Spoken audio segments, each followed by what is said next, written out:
place on the Aboriginal territories of the Salish and Kalispel people. Please join me for the pledge. I pledge allegiance to the flag of the United States of America and to the republic for which it stands, one nation, under God, indivisible, with liberty and justice for all.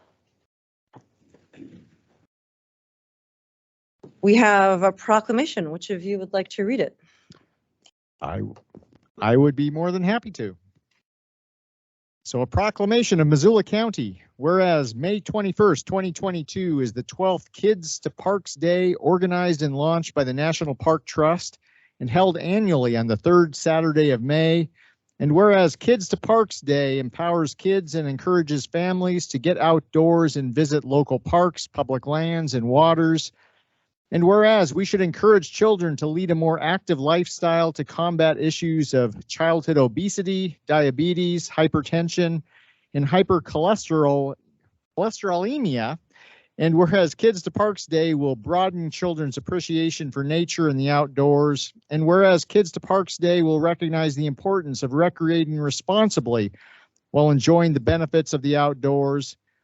Now, therefore, we, the Missoula Board of County Commissioners in the state of Montana, do hereby declare and proclaim May 21st, 2022 as Kids to Parks Day, dated this 12th day of May 2022 by your Board of County Commissioners.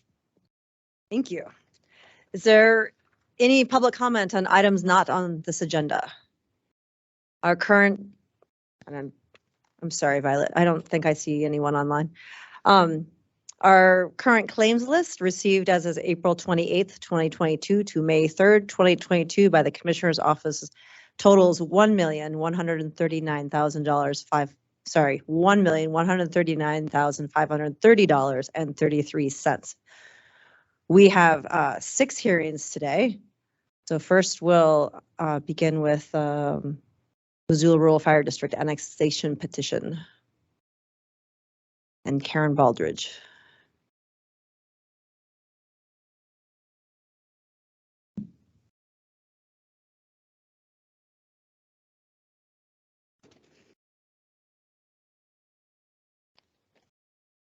Good afternoon. My name is Karen Baldridge, with Deputy Clerk and Recorder. We have received a petition to annex land into the Missoula Rural Fire District submitted to the Clerk and Recorder's office. The property to be annexed is the southeast quarter of the southwest quarter and that portion of the northeast quarter of the southwest quarter lying south of Forest Highway number 16.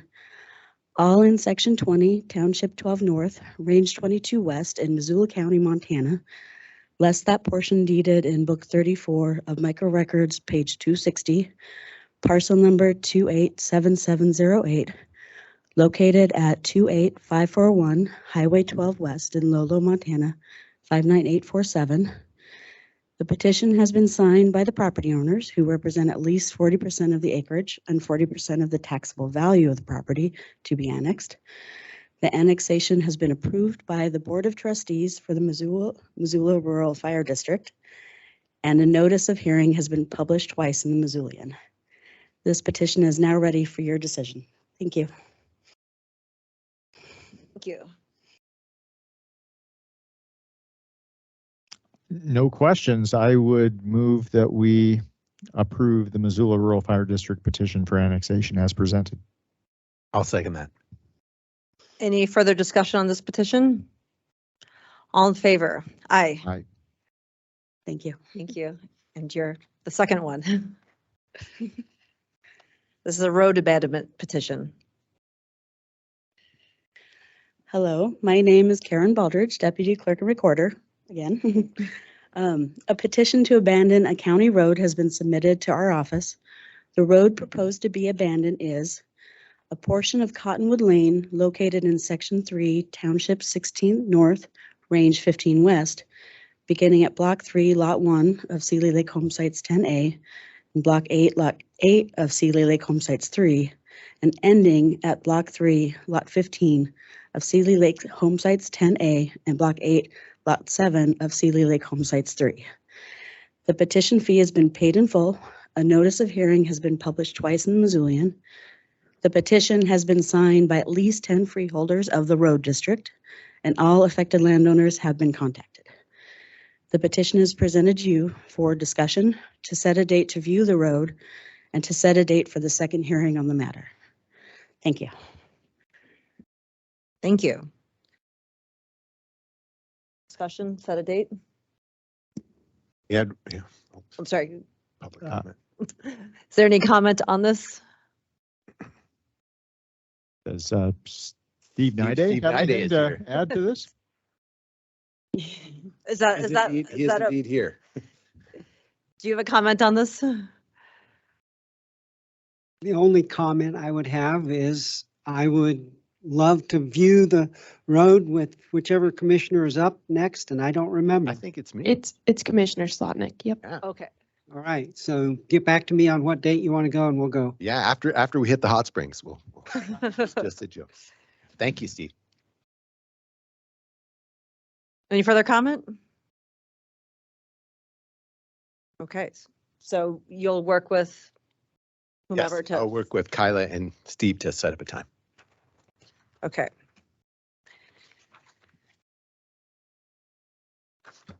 And Karen, do you need to set a date for the? We do need to set a Set a date date for the right now? second hearing, not for the viewing, that can happen, but for the next hearing, at least a tentative date. Yeah. Let's see. We want to give Josh and Steve time to do their viewing. Maybe June 2nd or June 9th. Okay, let's say commissioners, any preference? Yeah, and we have no control over our schedule, so this is, we're gonna kick this to Violet and Kyla, and they will take care of that. We'll plan on the June 9th public hearing, if that June 9th, sounds Thank good. you. Well, thank you. Thank you all. Decision making in real time. Okay, so now, and I don't see Shane Stack here. He just joined on Teams, it Oh, looks like. okay, okay. Tower Street, no parking resolution. Oh, wow. Already? Where- Hey, Shane. You guys move fast. All right. Well, I can share my screen really quick and we can kind of go over the proposed resolution.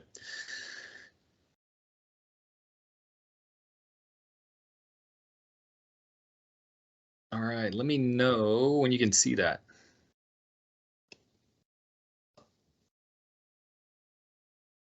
I believe we can see it. Okay, perfect. So we had a request probably in the fall of 2021, did some evaluations and met with the property owner in the area of Tower Street and Tower Street between South Avenue and Central. And then through those conversations, we asked the commenter, the individual that was concerned, to put together a petition for the parking resolution. So he reached out to his neighbors on Tower Street between South and Central, and 3 of those folks signed that petition. And kind of zoom in to kind of show you where those are. So the folks that were requesting the no parking are essentially along the entire eastern side of Tower Street, and then just along this first property boundary on the west side of Tower Street. And I've got a PDF that kind of shows that as well.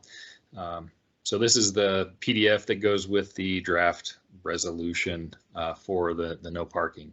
So we opened up the opportunity for public comment a few weeks ago, and we did receive 3 comments. I wanted to run through those really quick. Tate Jones commented and said he had concerns about additional vehicles parked at the historic district as a result of folks utilizing the Fort Missoula Regional Park.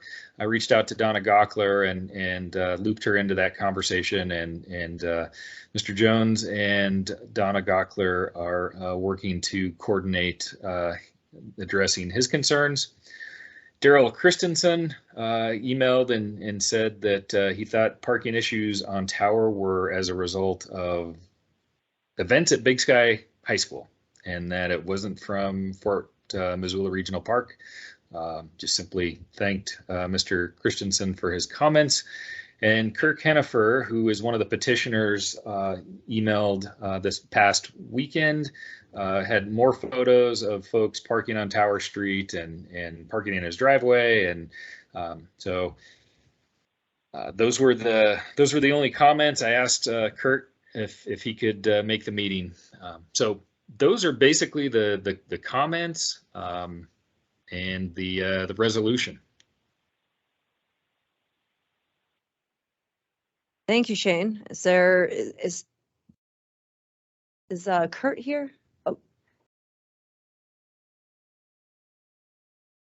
Hi, my name's Kirk Hennifer. Me and my wife live at 3414 South Avenue West, which is directly across from the soccer fields. is your microphone on? I don't know. Green here? It's green. Sorry, Shane. Can you hear Kurt? Yeah, Any we better? can. I can hear him fine. Okay. So when the park went in there, there was a lot of accidents, almost fatalities on South Avenue. And the city come in there and put up no parking signs. And that shoved all the parking for the people that don't want to go over and park in the parking lots clear onto Tower Street.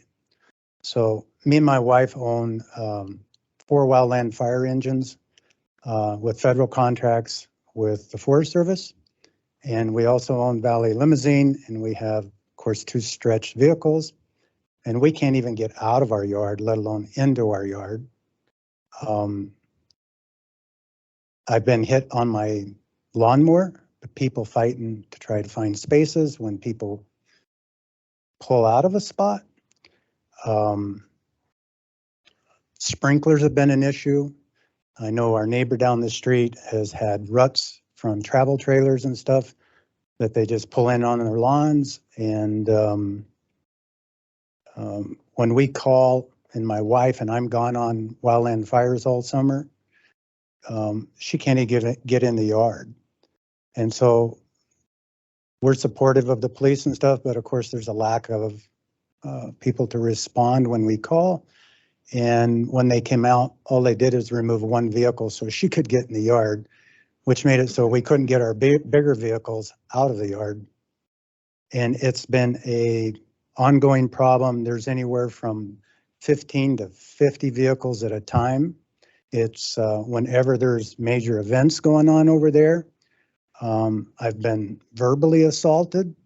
I've had, as requests from Shane to take some photos from you recently to pass along to you guys, the commissioners. And when I was out there taking photos about 4 weeks ago, a lady that was in a vehicle accused me, and I was standing on my side of the street, of assaulting and threatening her kids because I was taking photos for you all. And so it didn't stop there. She called the police, and they feel entitled. They really do. And that's what I hear all the time. Well, when the police showed up, he told her that, 1, you can't park on the road. And they're not just parking with a little bit of their vehicle on them. There's all 4 tires most of the time parked on asphalt, both sides of the road. That's only 30-foot wide easement. And you can't get down that with just 1 vehicle. If somebody opens a door, there's problems there. They park right against the stop signs. You can't see to get in, you can't see to get out. Our neighbor to the east of us, Richie, has had the same problems. We've both watched almost fatalities on multiple occasions. And we understand the police can't help. The police tell them they can't park there. They can't park on the road. They can't block the road, but they do it anyways. And we just can't, I don't want to go to jail because of someone like last weekend that come onto my property and stuck his finger in my face and says, we can park wherever we want to park. And that's the nice comments. of hundreds I get, Okay, thank And- you. if that helps you. Is there any other comment on this no parking resolution? Commissioners? Thanks for your testimony, sir. And we've heard about this before from Shane, so if you see us making fast action, it's because we've heard about this already. We have empathy for you, get your situation, and I'm happy to make a motion that the board approve the Tower Street no parking resolution from South Avenue West to West Central Ave. I'll second it, and to echo my colleague, hopefully this will make the situation better. Any further discussion? All in favor? Aye. Aye. Okay, next we have Nick Zanettis with the Clow family transfer. Thank you, commissioners. Let me share my screen here. We're gone.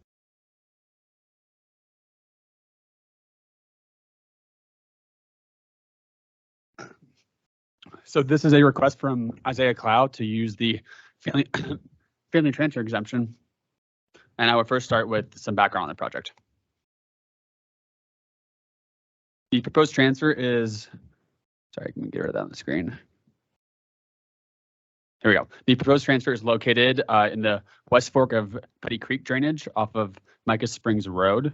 For context, it's approximately 8 miles from the I-90 interstate. The property is unzoned. The growth area that covers this policy is the 2002 Regional Land Use Guide, which designates this tract as open and resource with a recommended density of 1 dwelling per 40 acres. Looking at existing on-site conditions, the property is 13.14 acres in size. It currently has no structures on it. It is address 7261 Micah Springs Road. The claimant does own the adjacent property, 7178 Micah Springs Road, and he is in the process of building a home at this location. Now, getting into the proposed transfer, it would result in the claimant's father receiving tract 19B1, which would be 8.39 acres in size. The claimant would then retain ownership of the remaining 4.78 acres, which is proposed as tract 19B2. The proposed family transfer would result in a density of 1 dwelling per 6.57 acres.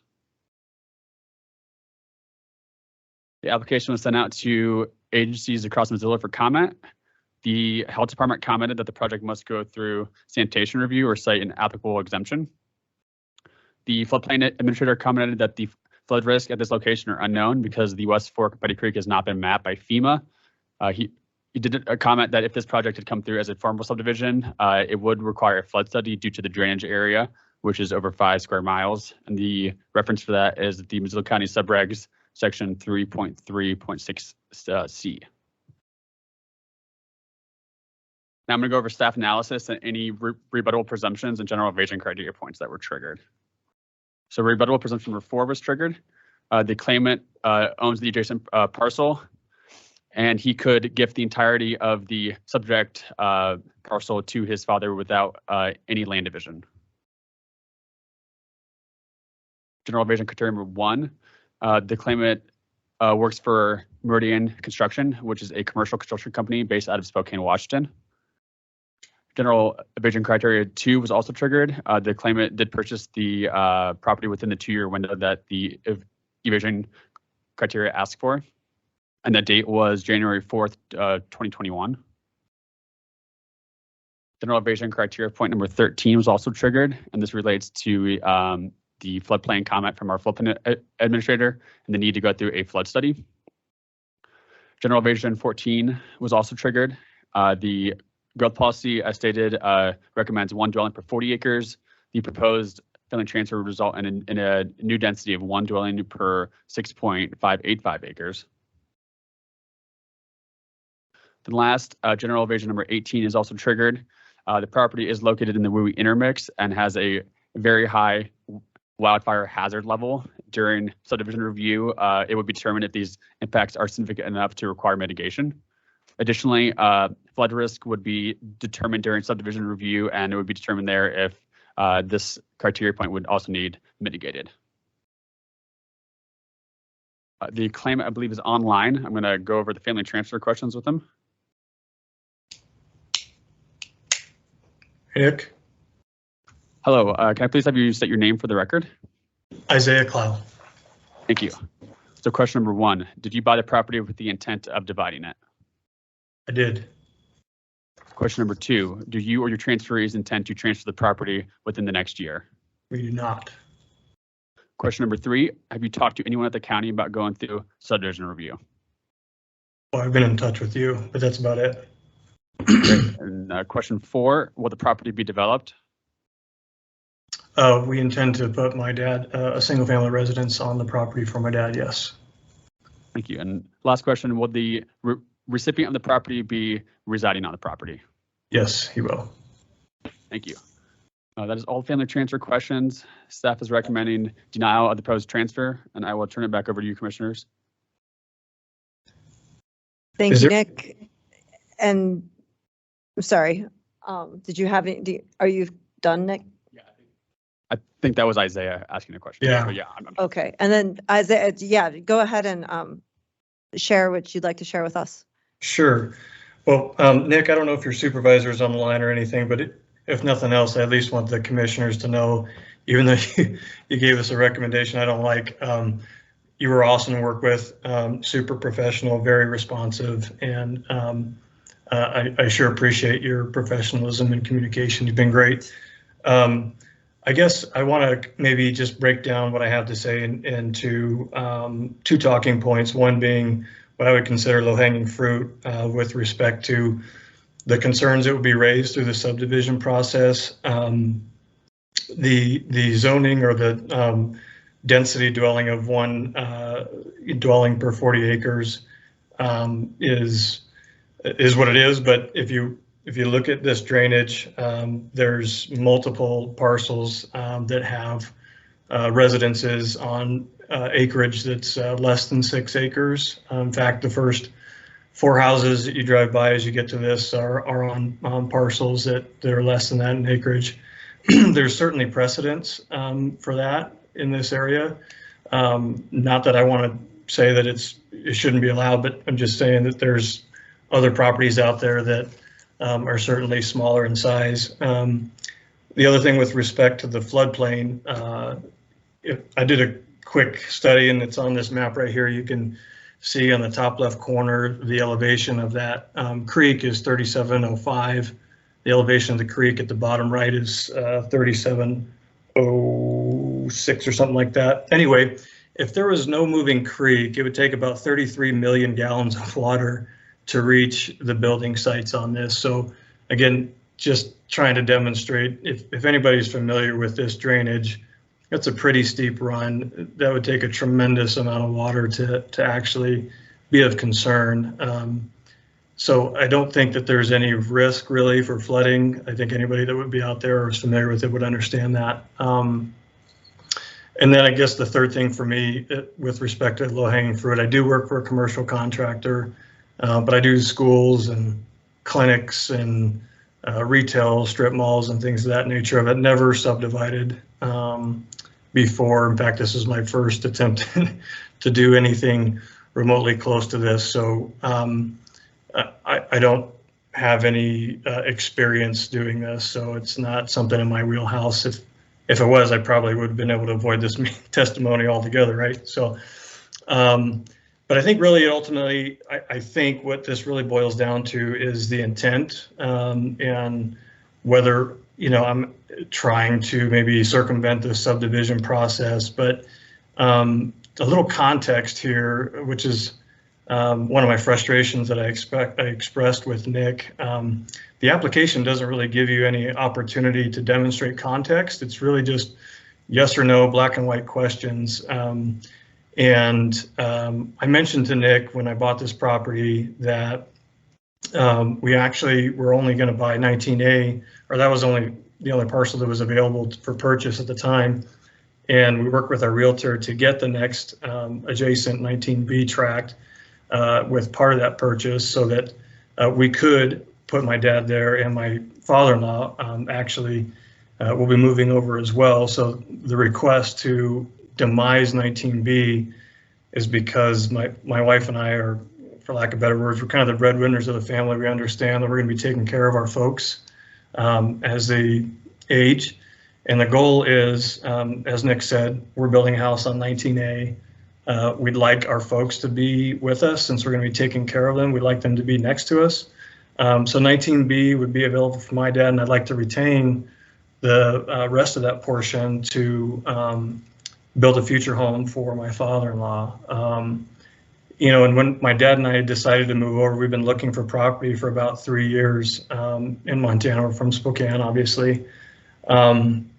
One of my hard stops, one of my criteria for property was that it would adjoin public property. So I wouldn't really want to buy $300,000 worth of land just to divide it and then sell a piece to somebody with unknown intentions in the middle of nowhere, right? It kind of defeats the whole purpose of buying property that's out there. And so you know, whether that matters or not, I don't know. But again, I'm just trying to provide a little context here to what we're attempting to do. We're doing it in good faith, and we're really not trying to circumvent any regulations by any means. I did run this by Eli and Associates in town. They're an engineering firm and an environmental study firm.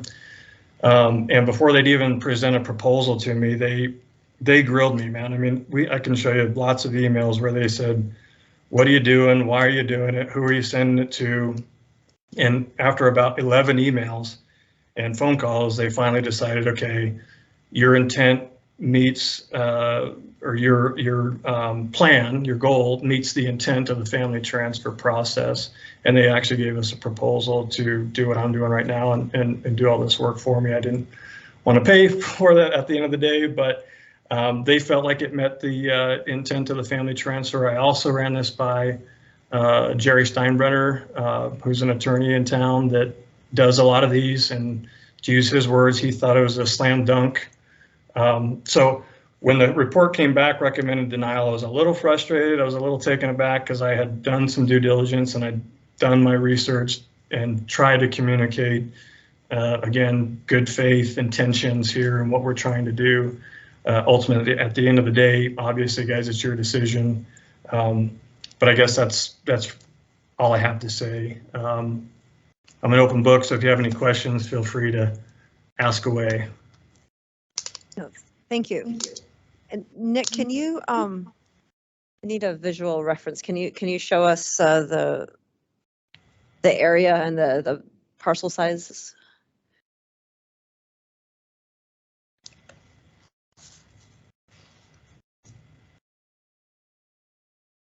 Can you even zoom out a little further so we get a feel of the neighborhood? So Petty Creek Road coming down here, West Fork of Petty Creek, then Outback Trail, but then we have Micah Springs Road here coming off of the West Fork.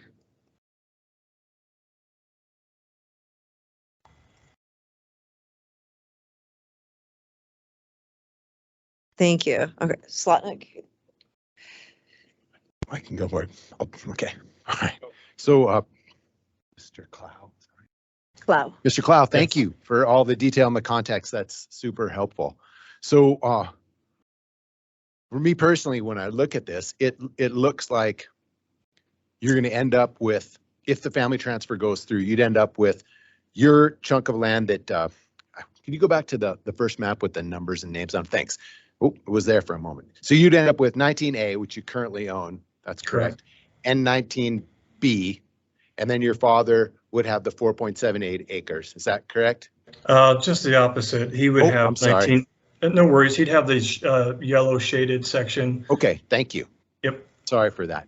No worries. So what that kind of looks like, though, is after all this, you'd end up with a new sellable lot, which looks to me and feels to me like subdivision. And that's irrespective of floodplain issues or density or the size of other, the density of other surrounding parcels.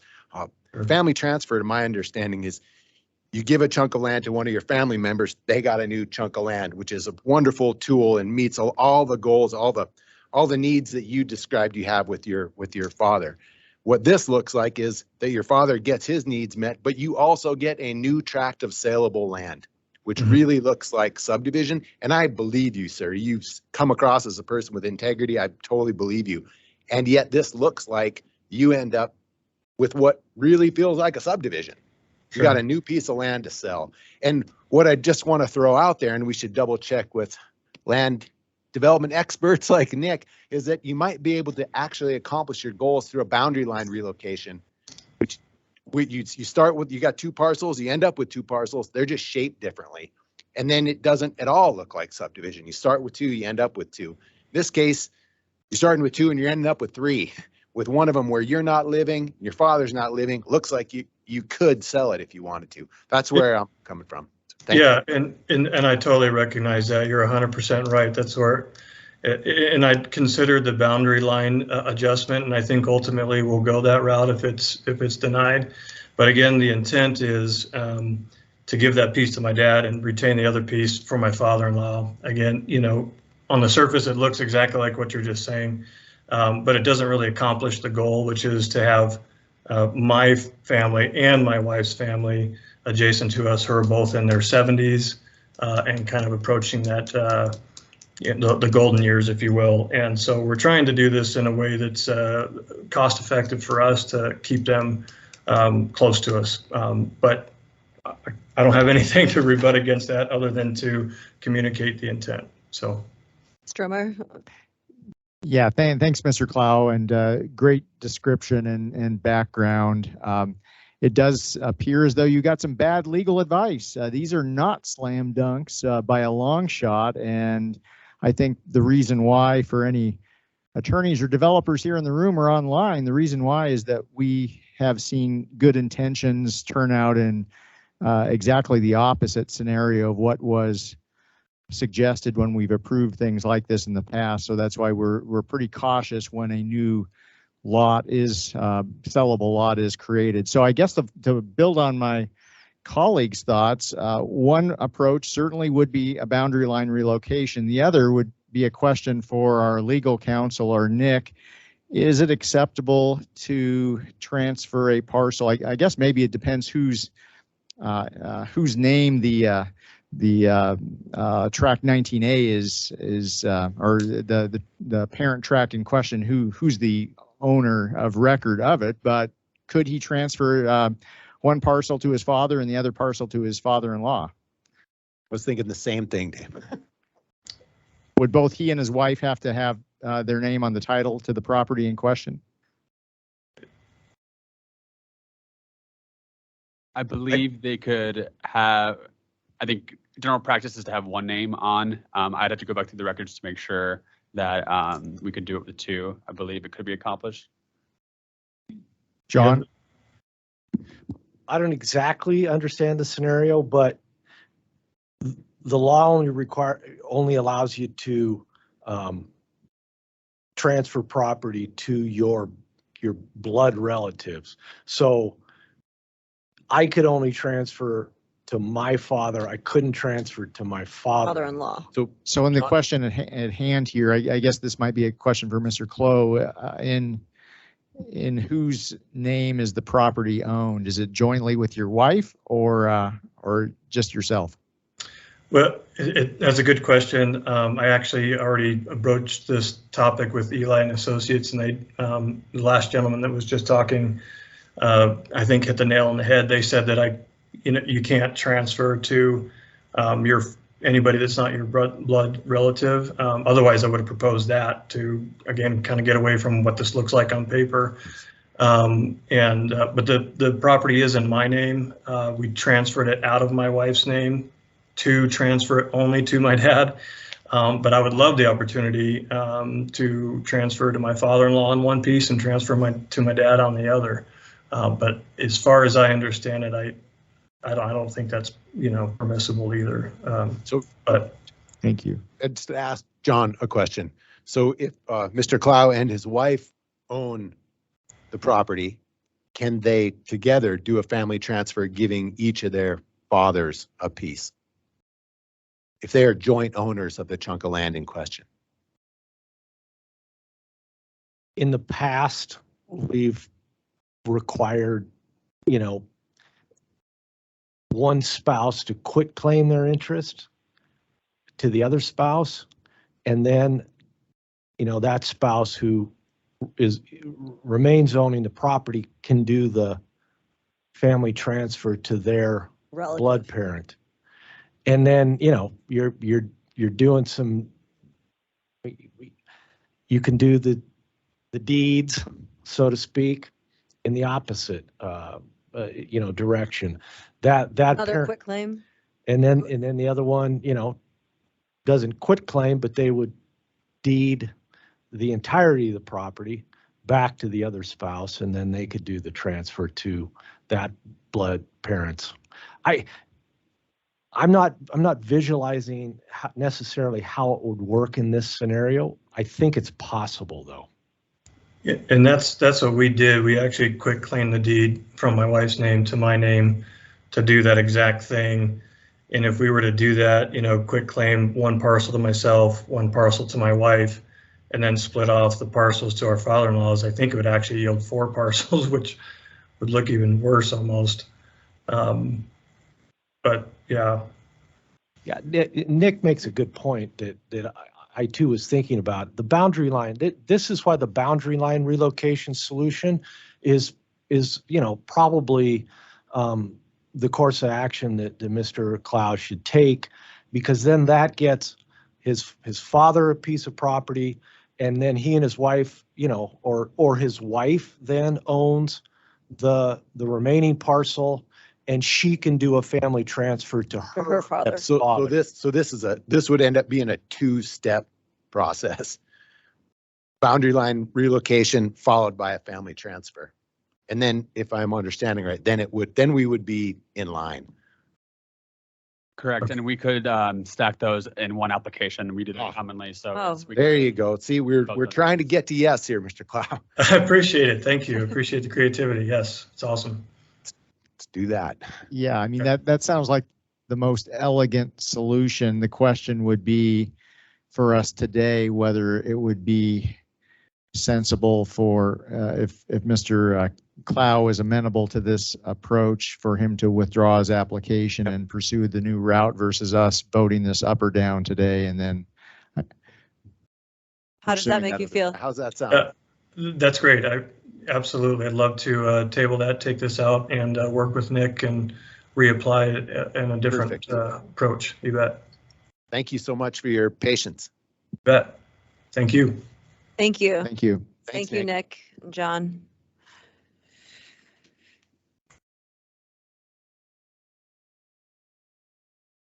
Moccasin Lane storage units. Get this presentation fired up.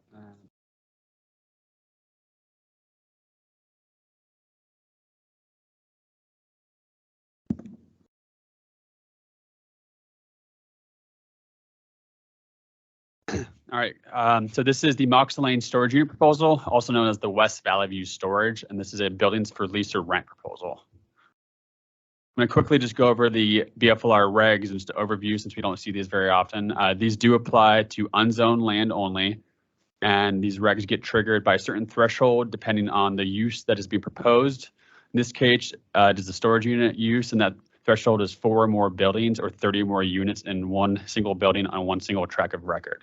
So that was triggered, and that's why we are here today with a BFLR review. And then we have the review criteria below there. I'm going to switch gears to the some project background. So the location of the project is off of Moccasin Lane, approximately half mile from Moccasin Lane's intersection with Mullen Road, and about 4 miles to Y proper. Current zoning, it is unzoned. Growth policy is agriculture, and that comes from the 2019 land use element. Because I know it will probably come up later, I did want to note that this will be zoned with the new zoning resolution that was adopted last week. If that goes into effect on July 1, the proposed zoning for that is AGR, which is Open Lands and Ag Reserve.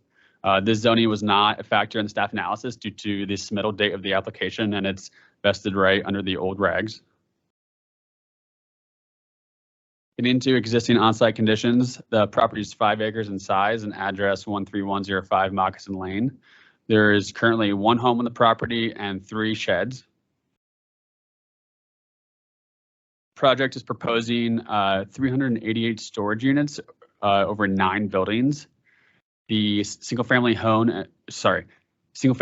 and sheds are proposed to remain.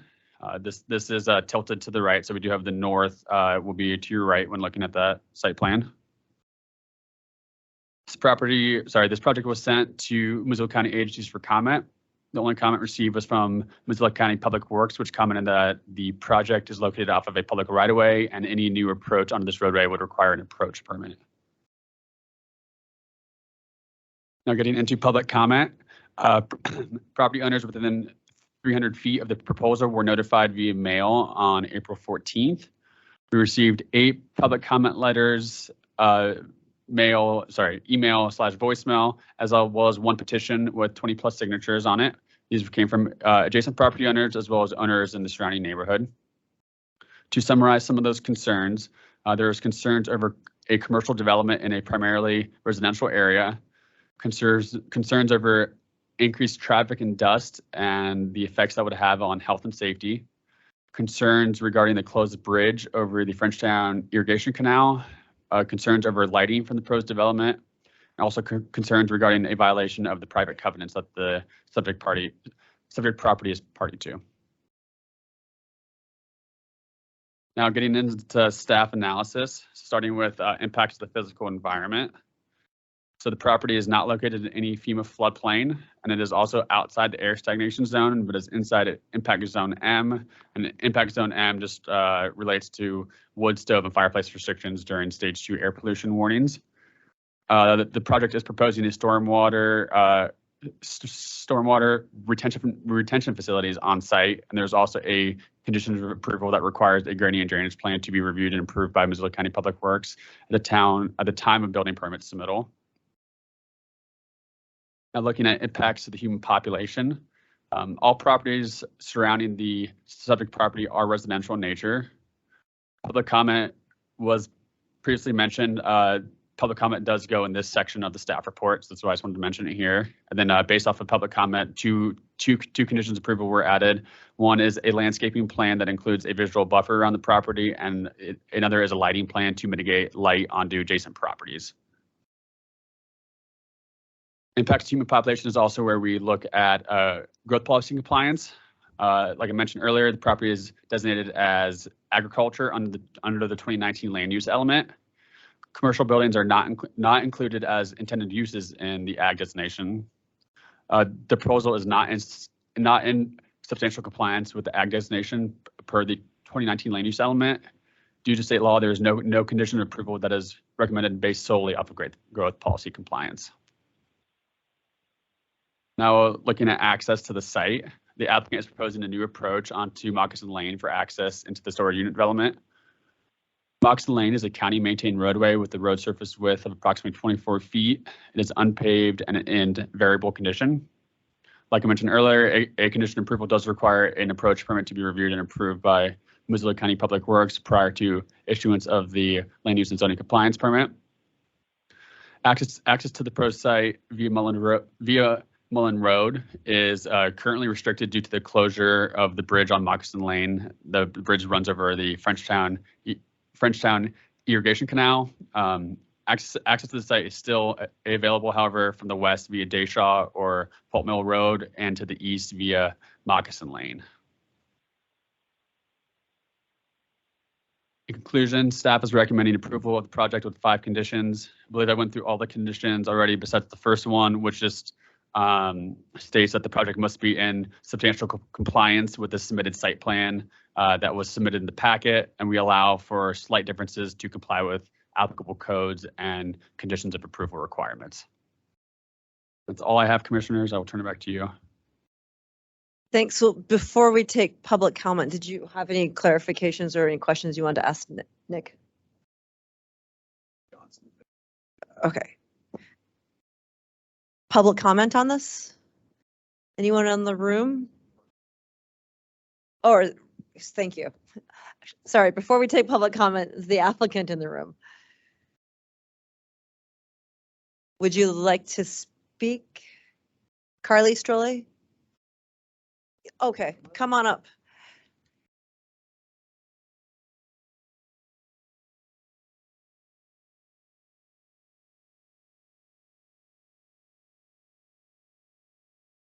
So my name is Tiffany Kelly. I work with Five Valleys Law, and we were hired by Carly to amend. Oh, I'm sorry, we're having some problems hearing.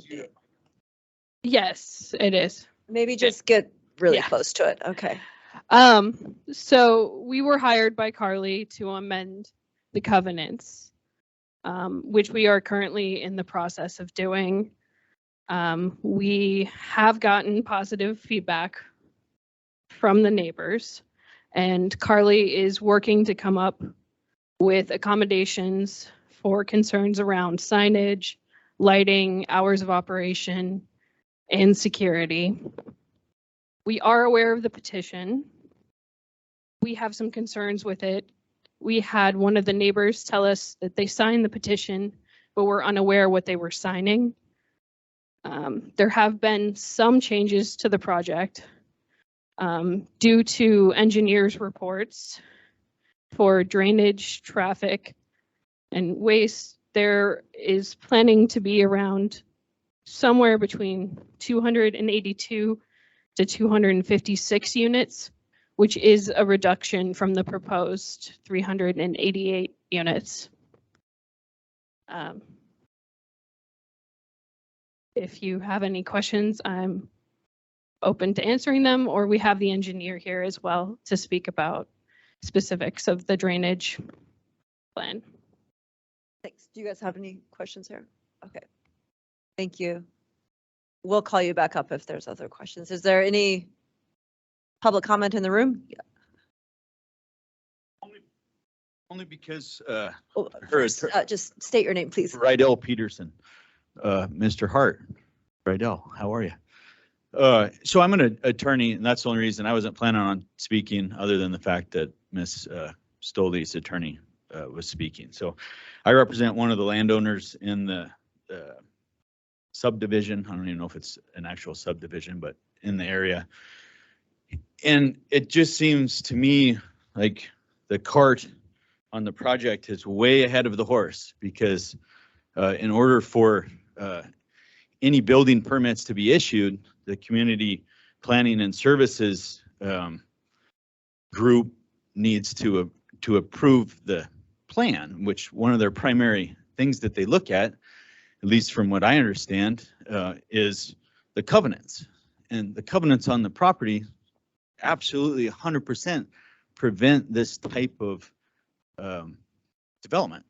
So other than wasting a lot of people's time, getting a lot of people upset, I see no purpose for this, because until the covenants get changed, if they do get changed, then this is a non-starter, not only from the county standpoint, but I mean, I don't want to have to waste my client's money to go across the street and get an injunction. So we're just way ahead, you know. I mean, I appreciate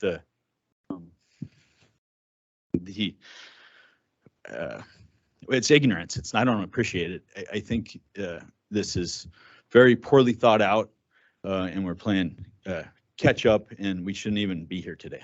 So thank you. Thank you.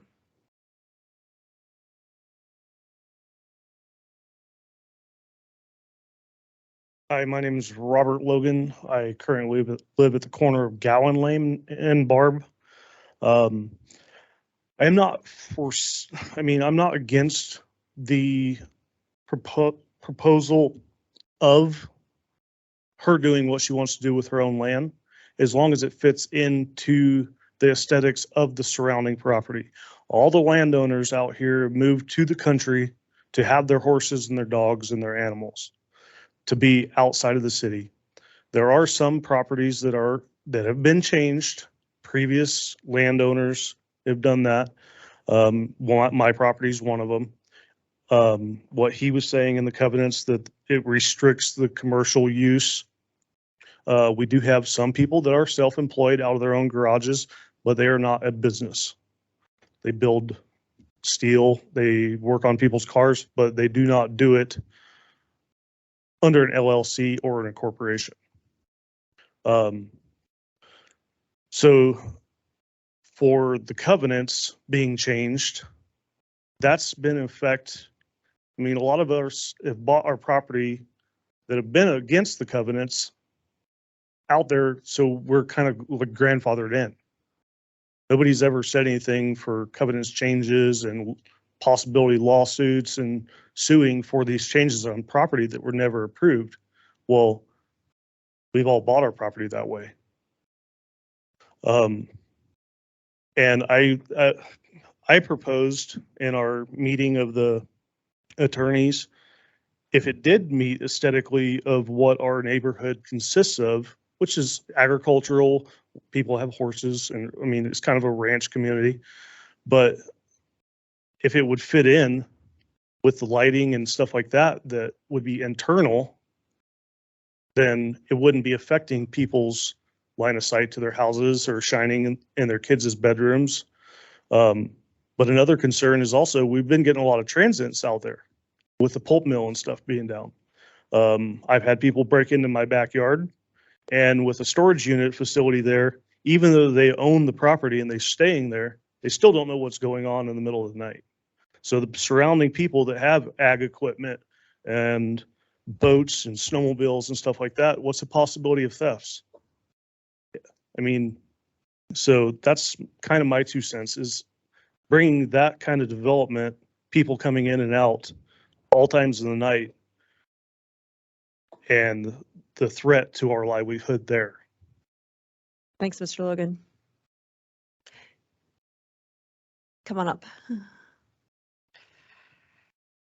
Good afternoon. My name is Patricia Wicks. Oh, you're gonna have to get closer to the microphone. There you go. Can you hear me now? No? Yep, about that's that? great. Even closer. Okay, a little bit closer. There we go. First of all, I would like to thank commissioners for the time and effort you've been putting in zoning. I'm sure that's quite the job. My husband, Mike Gould, and I own 5 acres that share the property line of this proposed construction site, and we strongly oppose this storage unit development on 13105 Moccasin Lane. This development is a major intrusion on the surrounding landowners and the Missoula County covenants in this area. With population of approximately 300 people, the negative impacts of this storage unit construction would be vast. High volume traffic on Moccasin Lane and at the storage location would lead to unsafe roadway, extreme dust, vandalism, theft, increase in man-caused fires, pollution, and an overall unsafe contaminated area. The demand for road maintenance on Moccasin Lane would put unnecessary pressure on the already tight schedule and budget of the Missoula County roads if this project was accepted. Carly Stahl's financial gains from this storage unit would cause the surrounding landowners to absorb loss in property value and the increase in property taxes. Please don't allow this development to invade our agricultural community. There is no benefit to the surrounding landowners. Thank you for your time and considering our concerns. Thank you. Anyone else in the room? Yeah, come on up, sir. Hello, my name's Andy Lester. I live at on Moccasin Lane. Number 13 is where I'm at. 2 things, thanks for doing this, is I think it's agricultural land now, and then in a couple months it's going to be rural agricultural land. So if it's going to be that in a couple months, I hope it's good for right now. And then the other thing I'd like to mention is we have gone to 1 meeting so far with the folks that want this, and we're entirely against it. And the sentiment at that meeting was most of the people at that meeting were against it also. So I hope you can take that into consideration, because I don't think until we change our covenants, you folks would rather go with our covenants, I would imagine. Thank you for your time. Thank you, Andy. My name's Tim Steigers. I'm a resident on the end of Gowan Lane, and I've lived there for 40 years. One of the original land purchasers. I have 10 acres, and I'm against it. And there's been 4 wrecks at that one-lane bridge across Moccasin Lane that's closed right now. And there was actually a lawsuit over it. And the road coming in from Mullen Road is below grade of what you can see coming from the other way. And it's going to put the safety of the residents, because you'll have people coming that live there. The residents know it's a dangerous spot, but people coming to a mini storage won't know that ahead of time. And then the upper part of Moccasin Lane, from the railroad tracks to the first 90-degree corner, there's one really bad corner in there that's blind, and that road, they graveled it a few years back, but the gravel is going into the road now, and it's going back to red clay. It's clay hills. So I say the infrastructure isn't there to support the extra traffic on Moccasin Lane. Thank you, Tim.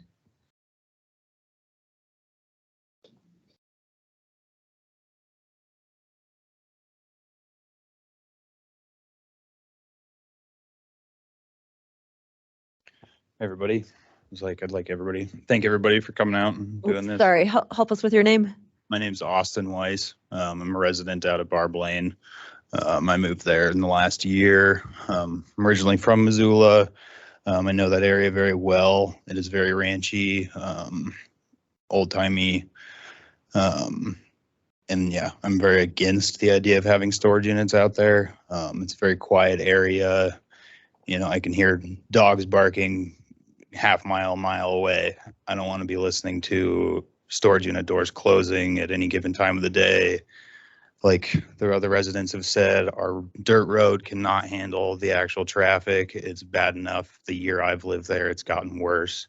We're not set up to support that kind of infrastructure with people coming and going and potential with theft and all that. I don't see why we are trying to do this, as well as with the covenants and how they are. I feel like we have a lot of other issues to tackle before we try and do something like that out there. Thank you.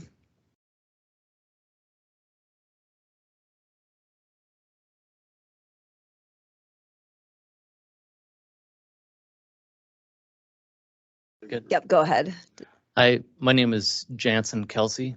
I live on Gowan Lane, and I share about 80 feet plus or minus of property line with the proposed property.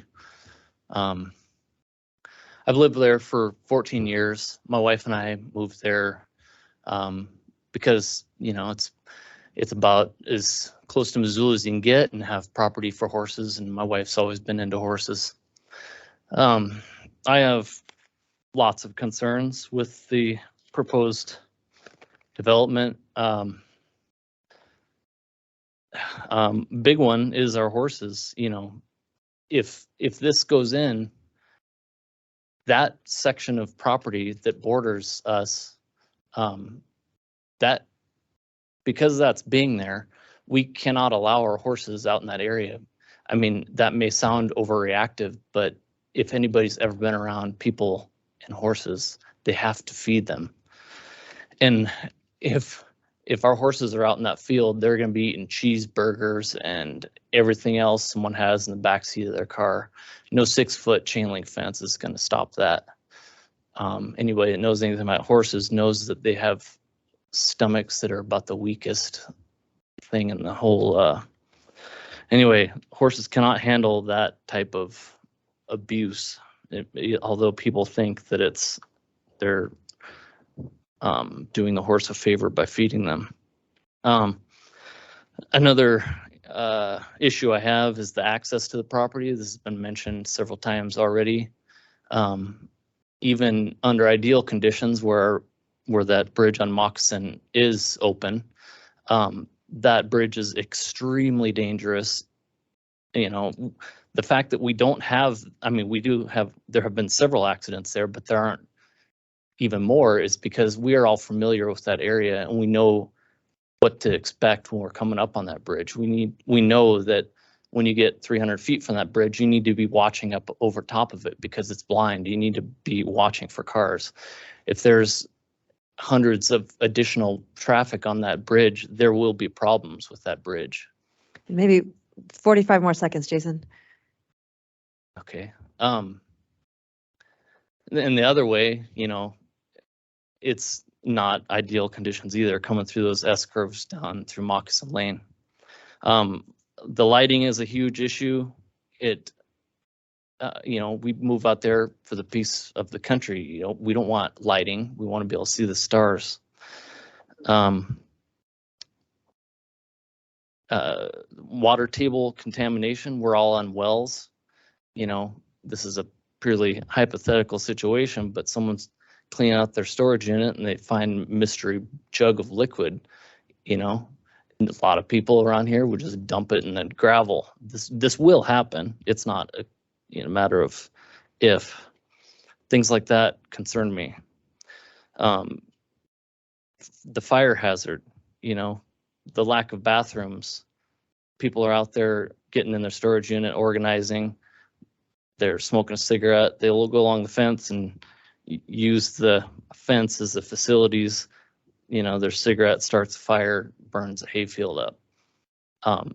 There's just a lot of issues. This is a residential agricultural area. There's plenty of commercial space around to be used for this purpose. Thanks for listening. I appreciate talking to you on the phone. And if you have more concerns, you can leave them with Violet. Okay. All right. Thanks. Yep, sorry. And I apologize. 3 minutes per person. Sorry, we didn't lay those groundwork earlier. I just know a lot of people want to speak.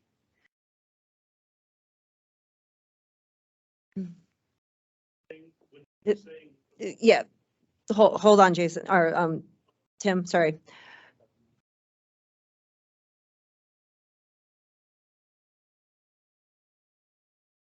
Well, that might have been it. Where is it though? Well, I don't know. But I gotta talk really fast because I have a letter. I didn't. Okay, know help us with your name for the record. Lori Fussfield, and we live at 12564 Moccasin Lane. And we're kind of between the two areas of developed on Moccasin Lane, so we didn't know about the petition and stuff until later, but we heard there was like 38 signatures, but we would have liked to have signed it. We did attend the meeting on them talking to us about changing the CCNRs, and there were about maybe 25, 30 people there. I didn't see one person there that was in approval of changing the CCRs, but they're going to have a vote, which we can express our things in. I do want to say one real quick thing. I'm just thrilled at the new zoning plan. I've been following it in the news. I'm just looking at it all the time when it's finally come through, and I'm just super excited about it. And because that's coming, I guess we got kind of complacent thinking, all right. And then we heard about this and we were just absolutely shocked that something like this at this late date was going to come up. But I want to specifically address by our house, which is the S curve. It's a totally blind S curve right by our house. I'll just read this letter really fast about it. Please consider the following information regarding the request for commercial storage facility at Moccasin Lane. Moccasin Lane links Mullen Road on the west with Dayshaw Lane on the east. There's an upper cluster of homes closest to and most easily accessed by Dayshaw, then a section of more remote road with a blind S-curve dropping down to the lower area where many homes closer to Mullen Road are located. These lower homes are more easily accessed from Mullen. However, anyone from the area of I-90, the north end of Broadway, Highway 10, Highway 93 from the north, or the Y area accesses Moccasin from the upper Dayshaw side. The entire length of Moccasin is also routinely used daily as a cutoff between Mullen Road and the upper I-90 corridor for those needing to cross over between these two developed areas of our county quickly. Our property at Moccasin Lane is located just below the S-curve. The S-curve is currently very dangerous, not properly engineered for the amount of traffic now using the road. Although the road is wider right in the middle of the blind area, the lead-ups to the curve are narrower and vehicles approaching the curve are not able to be on one side of the too narrow road. but remain in the middle of the road, which functions at the approaches as a one-lane road. At the very least, these approaches to the curve need to be expanded to accommodate 2 vehicles. In addition, signage needs to be installed to warn drivers something like slow, caution, blind curve, stay to the right or left, or some kind of driver warning, a mirror possibly also. Because of the danger of that curve and the dirt road in that area, we ourselves drive west out to Mullen Road when possible from our home, especially in poor weather. When we do need to go on Dayshaw, which we have to constantly now with the bridge being closed, we exercise great caution in that area. As mentioned, let's see, so that's going to be closed for a long time. I'm going to skip this so I don't run out of my time. And I'm saying, just for one example, yesterday, after passing through the curve ourselves, a large box truck was approaching directly at us from the other direction at a good speed. Had either of us been a few seconds off, the likelihood of a collision would have been great.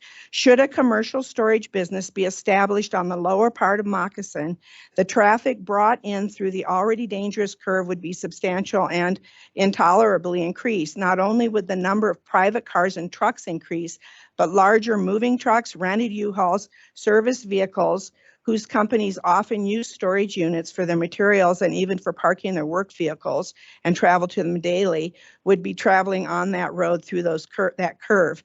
Additionally, during any construction and planning of the new storage facility, with the bridge still closed, construction vehicles, possibly cement trucks, and building materials will be brought in along that extremely dangerous section of dirt road and that blind curve. Before any approval, 30 seconds, Lori. Any approval, the County Roads Department needs to address these life-threatening road issues. This dirt road, designed and created many years ago when use and conditions were vastly different, is no longer adequate or safe as it is. Even before the addition of the storage unit business would be added to the mix, the Road Department needs to address immediate concerns of the increased traffic due to the bridge closure and any increased commercial use of this dirt road. That they need to get a baseline use information on what more traffic will be coming for a 200+ storage unit and plan for bringing that road into safety compliance before commercial use of Moccasin Road is granted. The road and access needs to be the same as required for businesses and other commercial use areas, including paved wide roads with all the necessary features. Should the road situation not be addressed properly with the county now aware of the issues, any injuries or deaths to people due to lack of attention would be a double tragedy. Thank you for taking responsibility to see that traveling this road is safe and not made more dangerous by allowing substantially more and heavier vehicles coming and going on that dirt road to a commercial business open 24 hours a day, every day of the year. Thanks, Lori. Anyone in the room have any questions? But we want to check with folks online first before we go back for seconds. Is there anyone else in the room who hasn't spoken?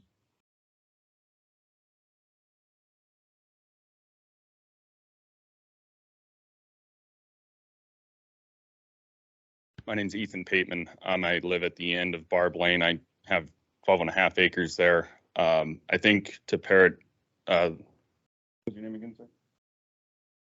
Rydell's comment at the beginning of this, the restrictive covenants in the area require 75% of the total acreage accounted for to change the covenants.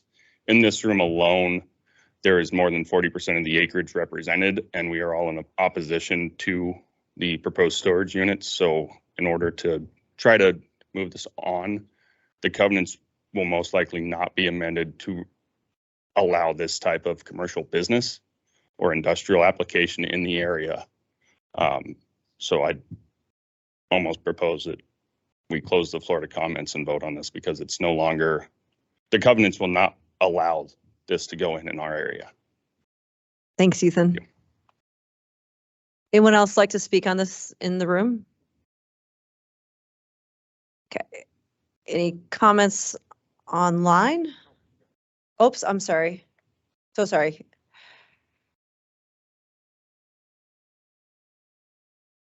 Hi there. My name is Carly Stoley. I am the proposer of this project. And these are all of my neighbors here. And I have heard many of their comments. Many of them were at the meeting. It's unfortunate that we have spent so much time on covenants today because I understand that that is not of any control of the county. And so when I first moved to Moccasin Lane over a year ago, we looked around and we said, no, there's no way we are in these covenants because absolutely nobody is following them. Turns out we are all under these covenants. And so there's a lot of discussion about the covenants. A lot of people, even those who have spoken today, are violating the covenants in multiple ways. So there will be a mass overhaul of the covenants in one way or another. How that lands is separate from how this will land. But it is a big issue. Most people have multiple violations of the covenants. A lot of people in this room have multiple violations of the covenants. And so we hope to clear that slate and move on from that. But in addition to that, I hear people when they talk about safety and road safety, and I just want everybody to know that my son rides those roads with me. My son will be sleeping 25 yards from the storage unit. I will know what happens behind that gate because I will have video security and I will have a gate code so I know exactly who goes in and comes out.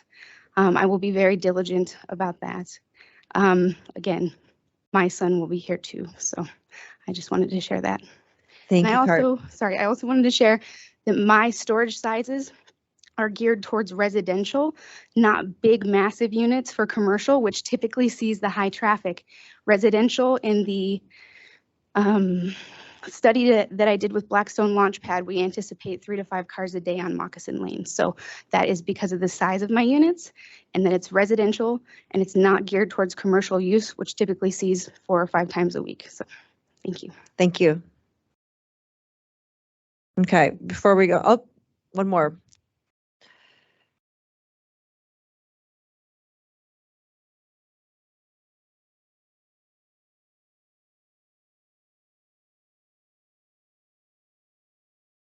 My name is Kim Crouch. I've been a resident of Missoula for 65 years. I'm speaking on behalf of my children, my grandchildren, and my great-grandchildren that all grew up in Frenchtown or have lived in the current residence where their father lives. The Stoleys are building just to the east of him. They would share a fence line. Mrs. Stoley says her son will be with her. She can keep an eye on it. How about the people that buy it from her in 2 years or 5 years? They don't have any commitment to it. Yes, there is covenants out there and they're there for a reason. The people that live out there have given their years, their life, and their history to that area. To have somebody come in and buy property and to try and go underneath and circumvent, to me, is appalling. She should be ashamed. Thank you. Anyone else in the room? Okay, oh, Tim. Tim Warlake, Senior Planner with CAPS. I think maybe we heard from the developer's representative of a different number of storage units, a reduced number, and maybe a different configuration of storage units. I don't think we have anything in the buildings for lease or rent regulations that really addresses an amended application. But I think it would probably be wise if you vote today, commissioners, to vote on the application you see in front of you, because nobody has seen this alternative at this time. That's probably the smartest approach. So I just thought I'd make that recommendation. Thanks, Tim. Tim, would another option be if this is a serious offer by the developer to amend what is before us today to not take action today and to carry it over and submit an amended application? I think you would have that option. The regulations are really broad for buildings for lease or rent, so they don't prescribe a lot of these issues, but I think you would have that option.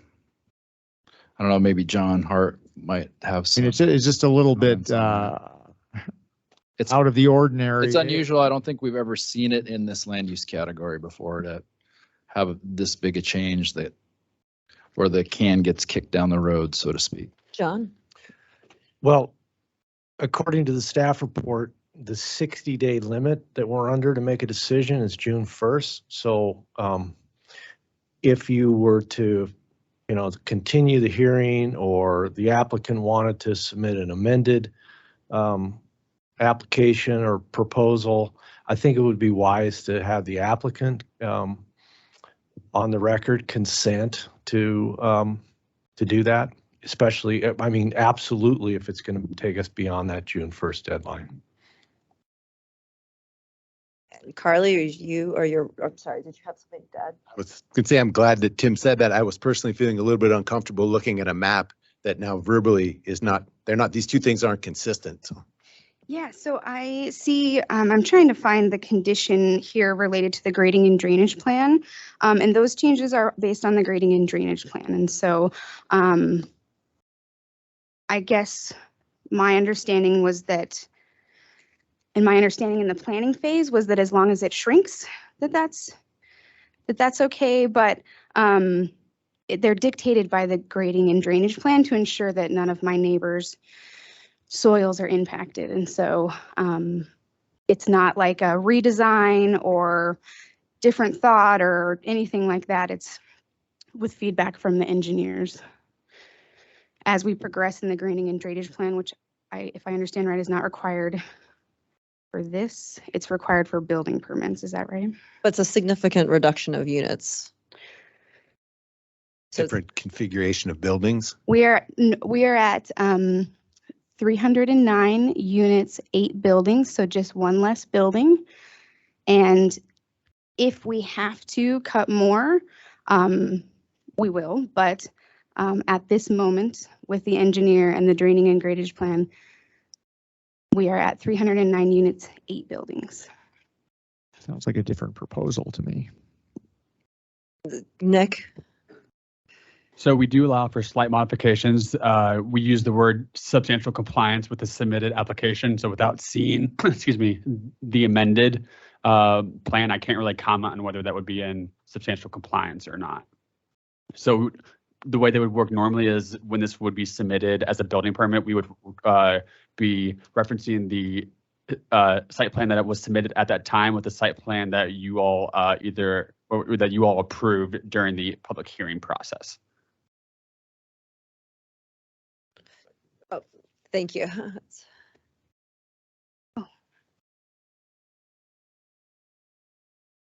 John, while they're discussing, go ahead.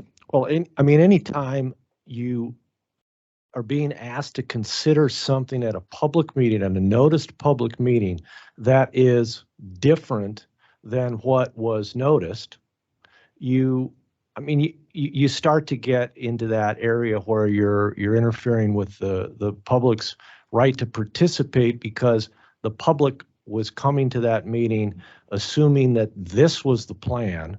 If the plan is different, then you may be running afoul of the public's constitutional and statutory right to participate.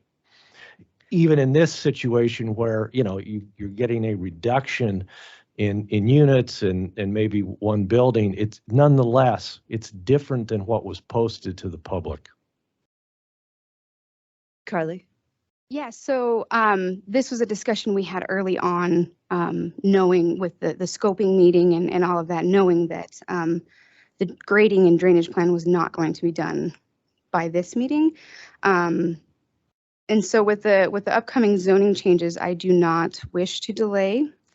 It's not a significant redesign. It's one building in the middle there, one of the long middle buildings. But we're not really here to discuss what is or isn't. We're here discussing the proposed plan. I'm sorry. Sure. Yeah, I was just going to say we have one plan in front of us. That's how I feel. But do you want to pull this plan and have this hearing again? No. Okay. I'm sorry. The proposed changes would be. Yeah, go ahead and get closer to the microphone. The proposed changes would possibly something to do with the building permits, but due to the zoning changes, we believe the best course of action is to go forward on the original plan, because none of the other buildings are changing location. It would be a reduction if needed for building permits rather than a change in the actual Okay, thank site you. plan. Before we go to second comments in the room, I want to get to folks online. Are there any? Just a reminder to folks participating virtually, if you would like to give comment and you're using Microsoft Teams, please use the raise hand feature to let us know you'd like to speak. If you're calling in on the phone, you will have to hit *6 on your keypad and let us know that you would like to give comment.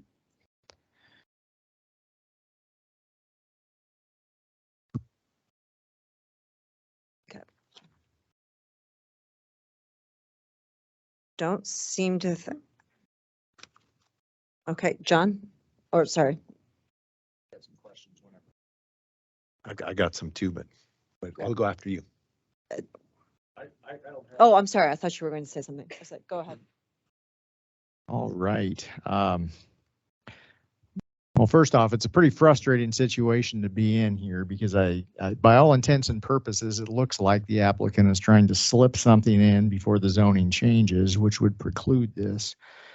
That said, we don't have unilateral and complete control over the outcome insofar as we still have to comply with state law and the considerations that we take into account in making a decision. But one of the things I've been hearing a lot about today is covenants and the assumption that somehow this is a non-starter today because what's being proposed violates the covenants. And so, John, I'd like to hear a little of your thoughts because typically covenants are between private parties and we have little, if any, jurisdiction over covenants that would have to be litigated between private parties. In the case at hand, and here's the question, can we, in a buildings for lease or rent decision, take into account covenants? You've heard me say it before.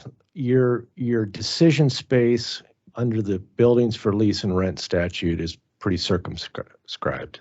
I mean, it's limited. And Commissioner Strohmeyer, you're correct. Missoula County doesn't play a role in enforcing private covenants, and the statute itself doesn't provide for the consideration of private covenants. That may seem inefficient and it's absolutely frustrating, but I don't think you should base your decision on the fact that there are private covenants that would prohibit this particular development from going forward. Thanks. Thanks, John. And could you describe the decision space? You said fairly circumscribed. What are those borders? What's contained in there? Well, the legislature has indicated that you can you can consider. I mean, remember, anytime you make a land use decision, it should be guided by the growth policy. Okay, that's a given. We always do that. The growth policy is the ring that rules them all.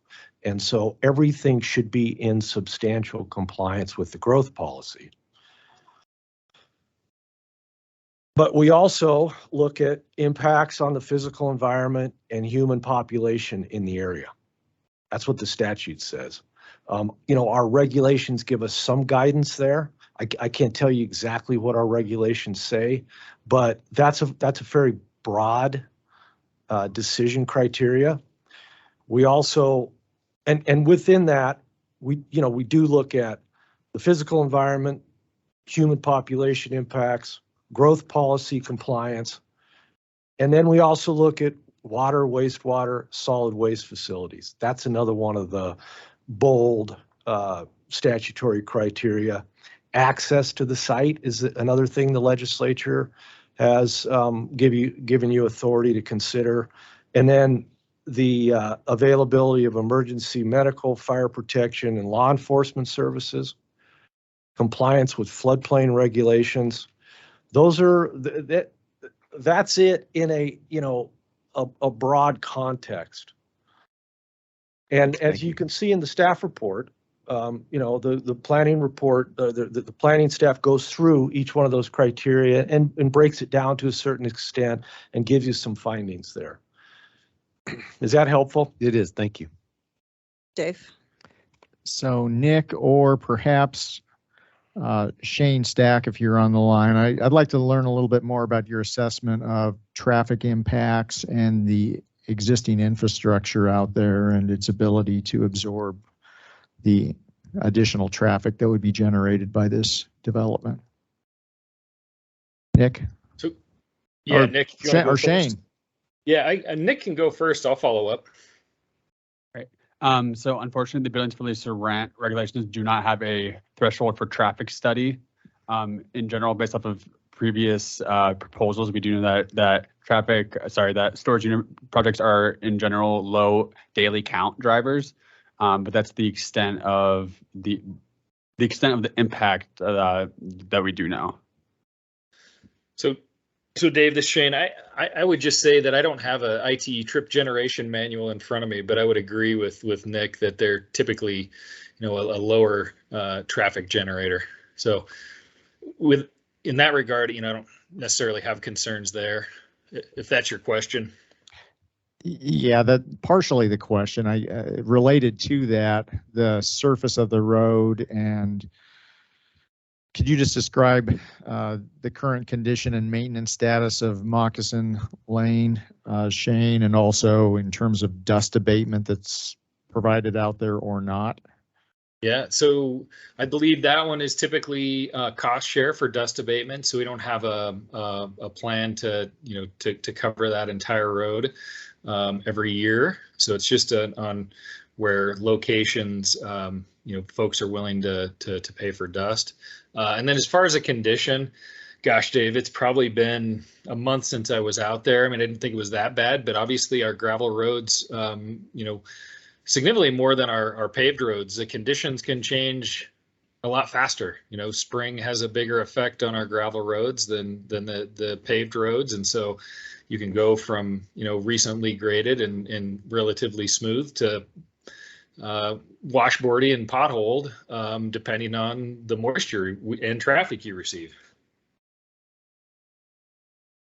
Nick, as far as conditioning something like this, what's our ability to require off-site improvements to the road, such as requiring dust abatement or some other upgrades to the transportation infrastructure?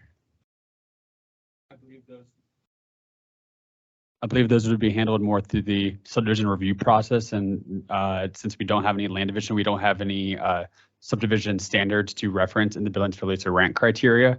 So I don't believe we could do any offsite improvements. Sorry, condition any offsite improvements.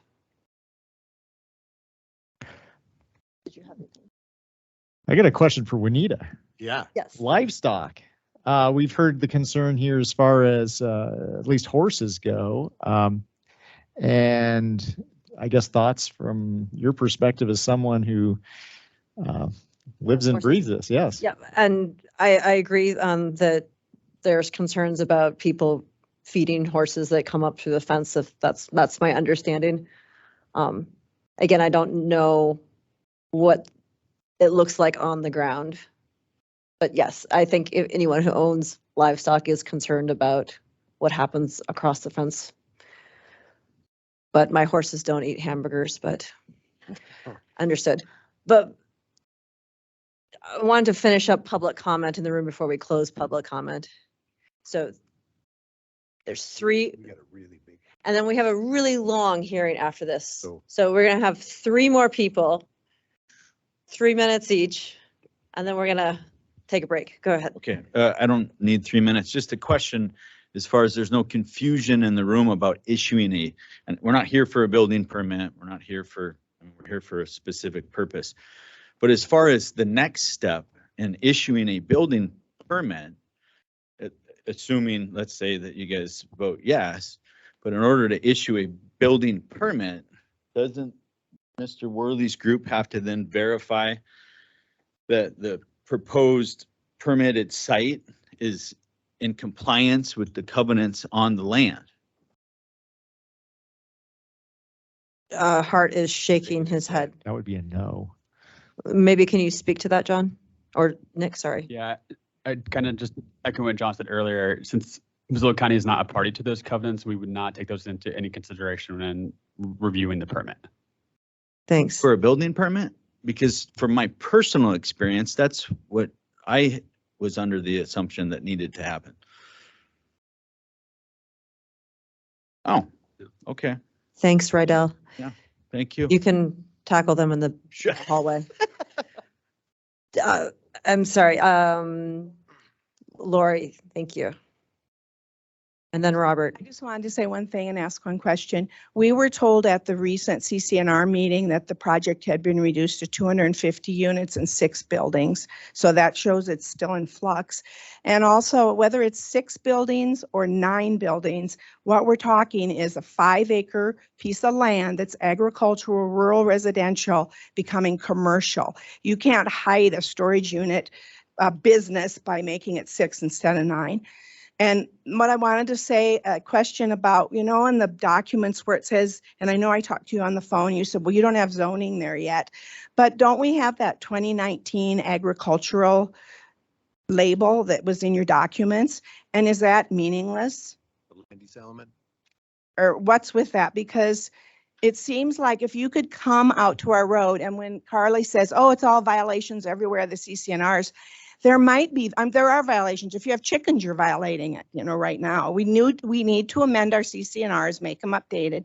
But when you drive down our roads, you don't see anything like a storage unit business. It's not violations like that. You don't see any commercial businesses. In a garage, someone might be doing car mechanic or something, but it's not any commercial businesses there.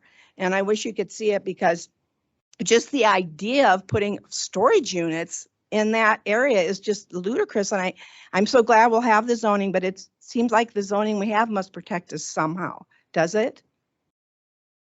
Thanks, Carly. Okay, last one. Can Nick speak to the land use element? Okay, yeah. I just wanted to give you guys. Hold on, Robert. Nick's going to answer real quick. Yeah, so just to clarify, the agricultural designation is a growth policy designation, which is separate than zoning. Growth policy designations are really the foundation for what zoning is built upon and what the zoning designation will become, but it is not regulatory in nature itself. John's got it. Yeah, and let me just add to that, because you heard me say how the growth policy is the ring that rules them all. So now we're hearing, well, but you know, maybe it isn't.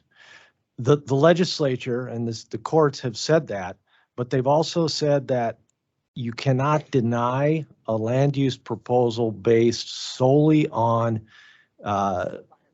compliance or non-compliance with the growth policy, and that's in the statute. And so remember that. And I, you know, I can tell that Mr. Peterson and others are frustrated that we don't have the authority to review private covenants in making, you know, issuing building permits or making other land use decisions. We do review the zoning though. And while this is zoning compliant today, it won't be zoning compliant soon. Okay, thanks. So I just wanted to give you guys a little, I guess, idea of what the infrastructure is kind of like out there. I mean, the main Moccasin Road on the bottom from Mullen to Gowan Lane to the 1-lane bridge is probably the better section of the road until you get up on top. So the dangerous portion is between the bridge, crossing the Frenchtown ditch, to the top of Moccasin Court.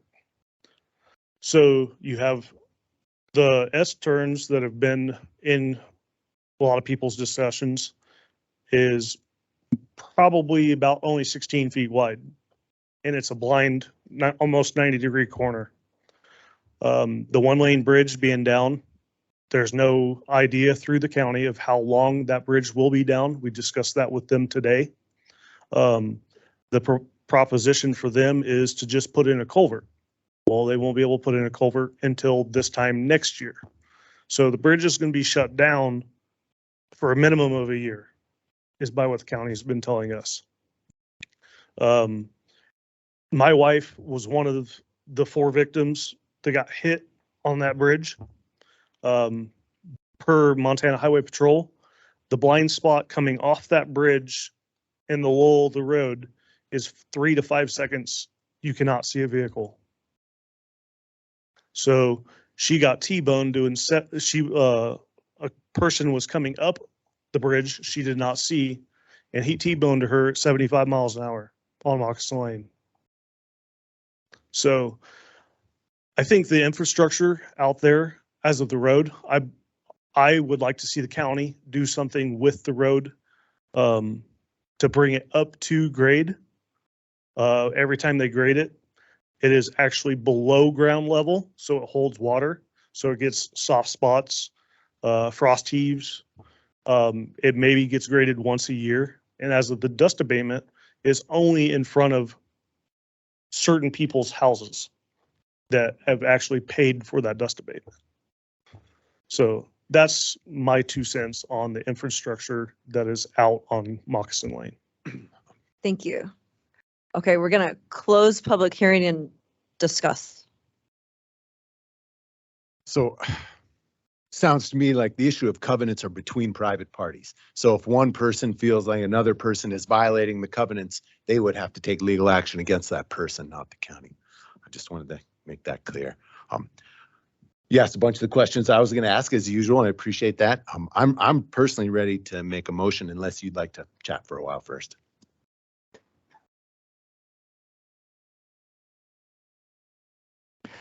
Yeah, before we do that, Josh, one question as far as the lighting. You mentioned that there is a lighting plan required. Could you describe what that is, Nick? Because I too resonate with folks' concerns that this will absolutely change the character of your neighborhood. There is no doubt about it. And what mitigations can there be if this ends up happening is one of the unanswered questions today. So Nick? Yeah, so the lighting plan should demonstrate that the lights shall not be, that the lighting should be confined to the development area and not extend outside of, of the development boundaries, especially onto adjacent property owners' land. So they would have to have a lighting plan to demonstrate the wattage and how far the lighting would extend out from any proposed light pole or light fixture on the property. And that would be reviewed prior to the issuance of any permit as well.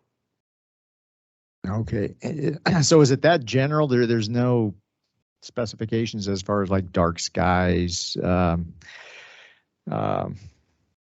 constraints? Currently as written, there is not, but we could amend that if you see fit.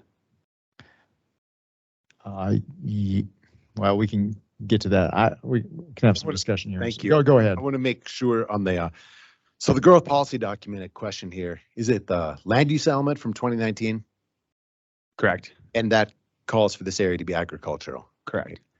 So I am ready to make a motion. if Make the you would motion. Like to hear. So due to the fact that this proposal does not comply with the growth policy, due also to the fact that the plans proposed here verbally are not don't conform with what the maps we were given. I feel like it sounds like this is still in flux, and I hear what our attorney was saying about one plan being noticed and another plan being discussed on.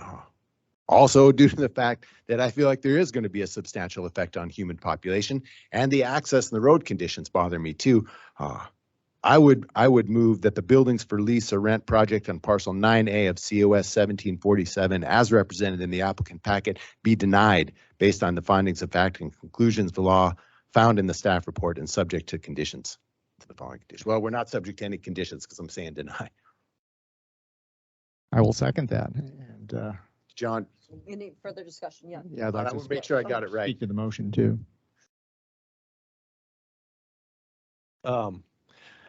I think Nick has drafted some amended conclusions of law. And if you agree with any or all of those, I would recommend that you state them on the record and, Okay. you know, give a rationale for why you agree with those amended conclusions of law. I agree that the proposed BFLR project will have significant adverse effects on the human population that cannot be mitigated with conditions of approval. Neighborhood character, growth compliance, absolutely. And it doesn't seem like there's lack of commercial infrastructure present as well. Also, we've heard from neighbors about access to the site being inadequate and cannot be mitigated with the conditions of approval. Do you need me to read the rest of them? Yeah. Okay.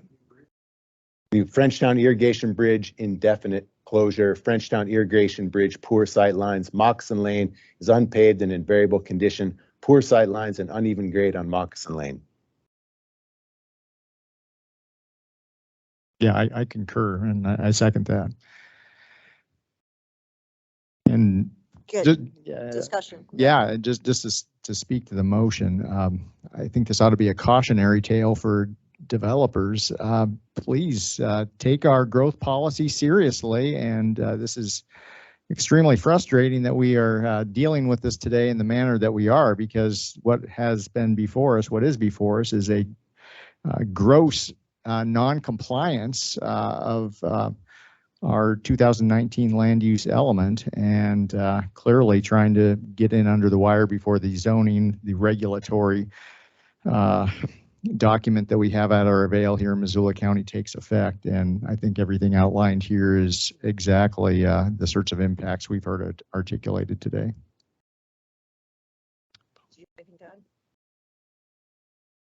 Okay, all in favor?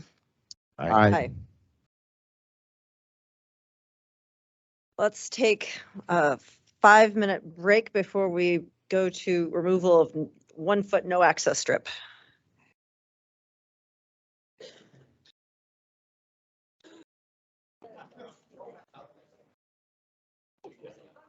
Okay, everyone, we'll go ahead and get started. So if you could take a seat, or maybe can you shut the doors, those of you?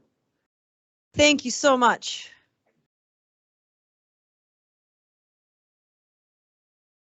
And Commissioner Slotnick would like to say something real quick. Thanks everybody. So for those of you who had to sit through the last one, so y'all, would you mind stop talking and taking a seat? Thank you. So for you all that sat through the last one, you may have noticed it was contentious and people were passionate. And I hope you also noticed that they were well-mannered. No one lost their temper. No one swore. No one got out of control. It was really great. And I don't think that's entirely due to the presence of our friends from the law enforcement community, but they are here. So I'm taking the liberty of speaking for the three of us. We would expect you all show the same degree of mannerliness and courtesy. So thank you. Thank you. Okay, so Tim Worley. All right, Tim Worley, Senior Planner with Community and Planning Services. And this is a presentation to discuss the Waterside Drive 1 foot no access strip. The request is to delete this 1 foot no access strip, and the technical representative for this project is 406 Engineering, and they are present today. And I should clarify that Waterside Drive is the road in question. It provides access to Water's Edge subdivision in East Missoula.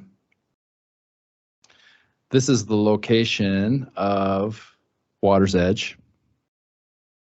I'll just put a highlight on it here.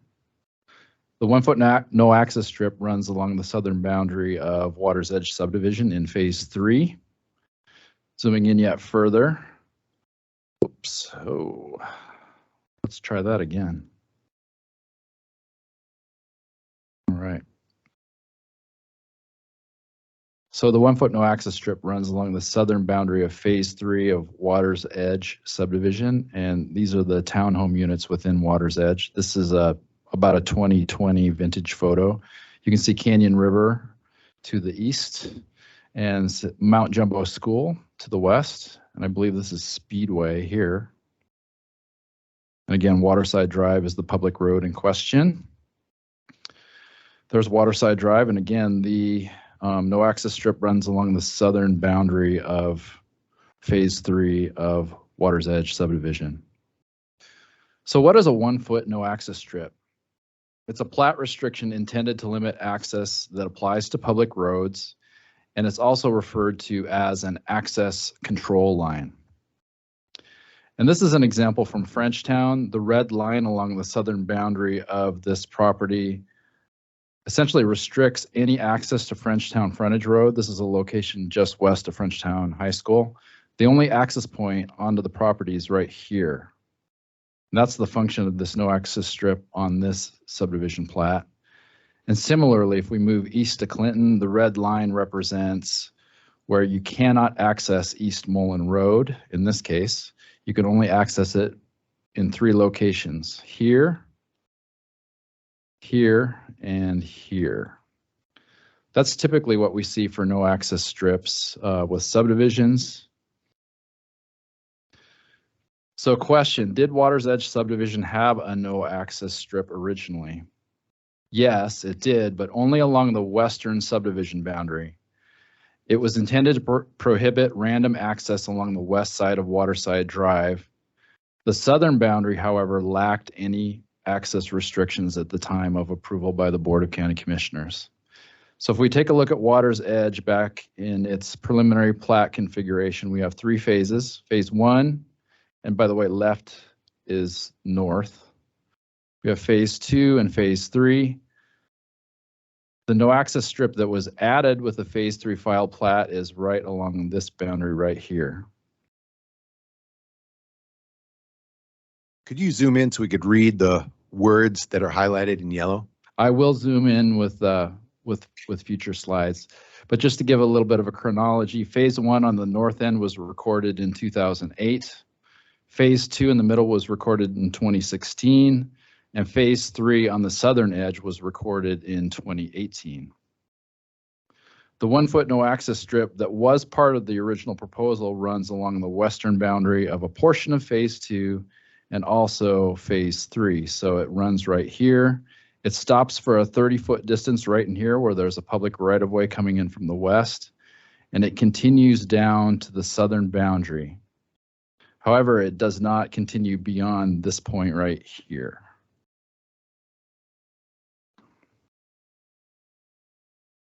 So the southern edge of phase 3 did not contain a no access strip as part of the approval of Water's Edge subdivision. So here's the through connection that's shown if we zoom in a little bit. This is Waterside Drive right here. And the highlight I think that you're speaking of, Josh, is right here where it says possible, whoops, let me go back.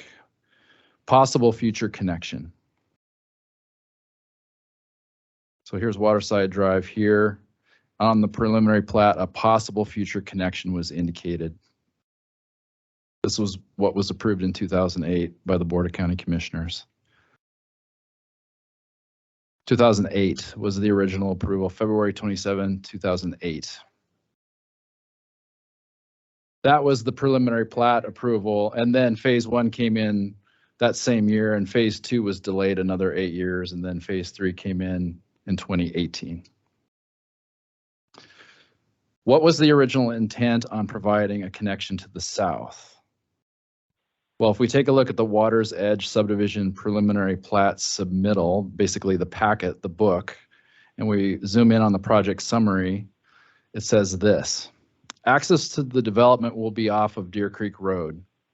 Waterside Drive, a county standard road, will follow the western property boundary, and provisions have been made for this road to provide a through connection to the property to the south at such time as it is developed.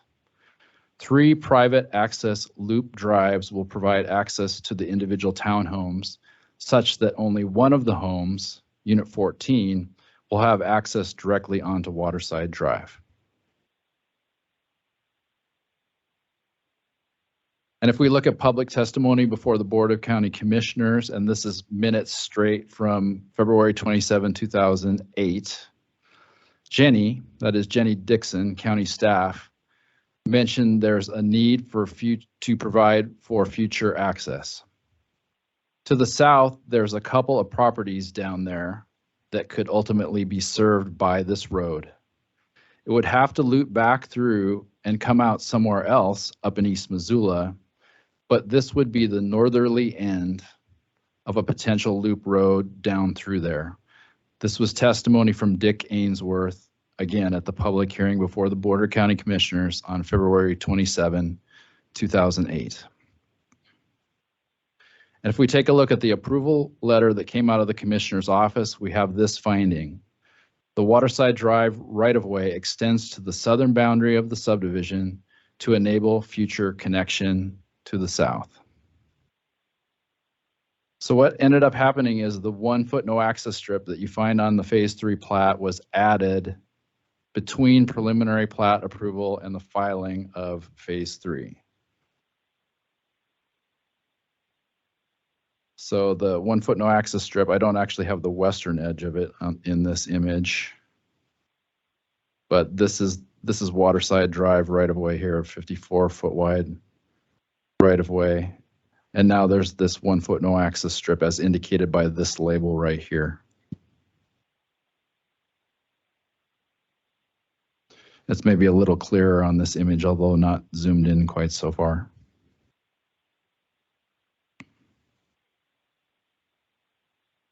So does deletion of the 1 foot no access strip automatically mean that development will happen to the south? The answer to that is no.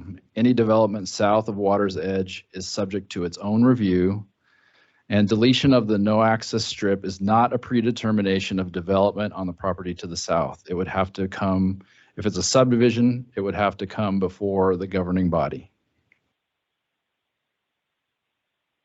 So this hearing was noticed in the following manner. Water's Edge residents were sent certified letters, as were folks near Waterside Drive, and also this hearing was noticed 2 consecutive Sundays in the Missoulian.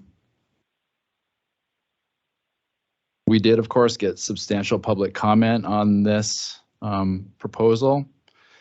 And this is a summary of public comment since we did receive so much public comment. Allowing Waterside Drive access from the south will decrease property values in Water's Edge subdivision. Waterside Drive right-of-way width, that being only 54 feet, is inadequate to serve other developments. The curves in Waterside Drive, as well as its current alignment, make it an unsafe road for increased traffic. Any subdivision south of Water's Edge combined with new homes in Canyon River will cause excessive congestion on Deer Creek Road and Speedway Avenue. Traffic generated from development south of Water's Edge will decrease safety at the Speedway Highway 200 intersection and will increase wait times. And Water's Edge residents relied on the 1 foot no access strip shown on the Phase 3 filed plat, which indicated no through traffic. Commissioners, that's pretty much my presentation. Staff's recommendation is for deletion of the 1 foot no access strip along the southern edge of Phase 3 of Water's Edge subdivision. I'll be available as a resource today, and I believe John Hart also might have something to contribute today. John Hart.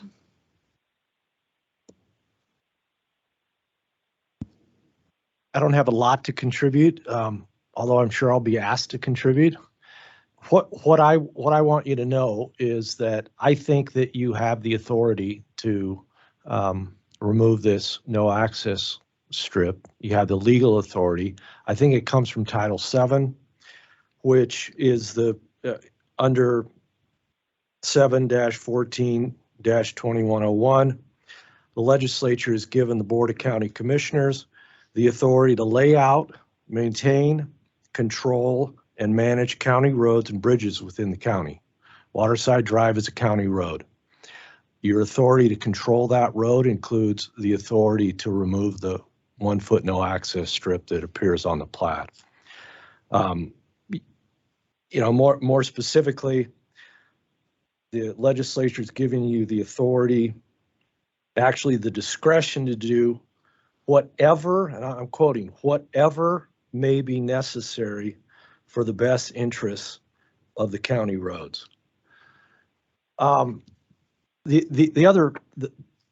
a few facts that Tim didn't mention that I think it is important for you to understand is that the phase 3 final plat that was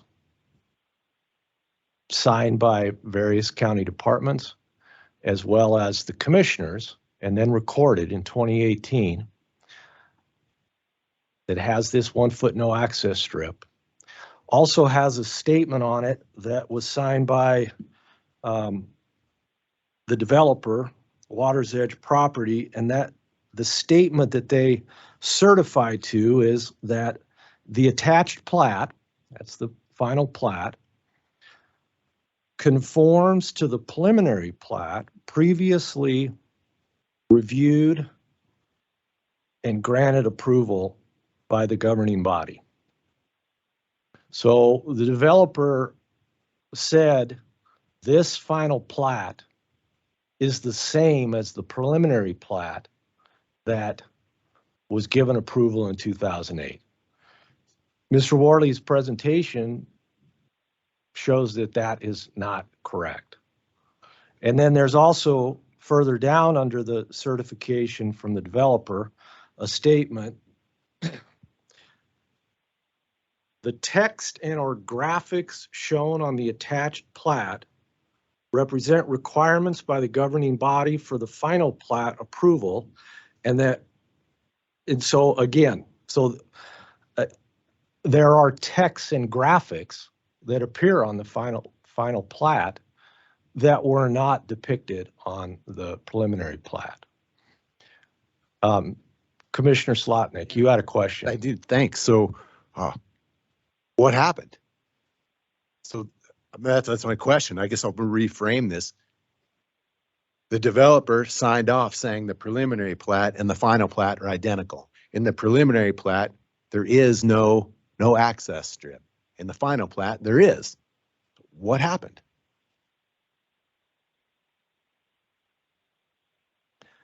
You know, I mean, the developer, neither one of the developers that signed the final plat are alive.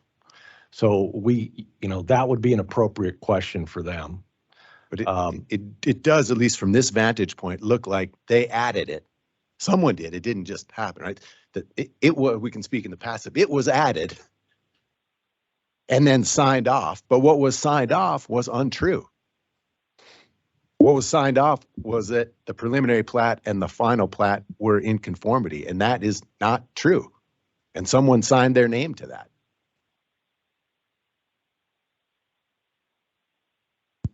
So that's what I wanted to share with you. I'm certainly here, just like Tim, as a resource if you have questions during this public hearing.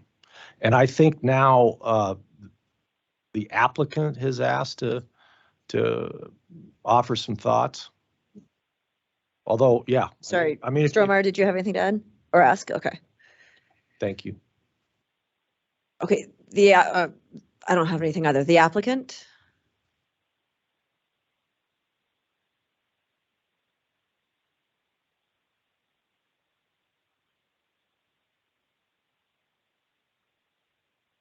I'm Brian Throckmorton with 406 Engineering. So I'm going to kind of repeat a little bit of what these guys said, so I apologize for the redundancy of it. Just to start, one thing to remember, just like Tim had said, this is not about any development. It's strictly that will have its day in court for sure.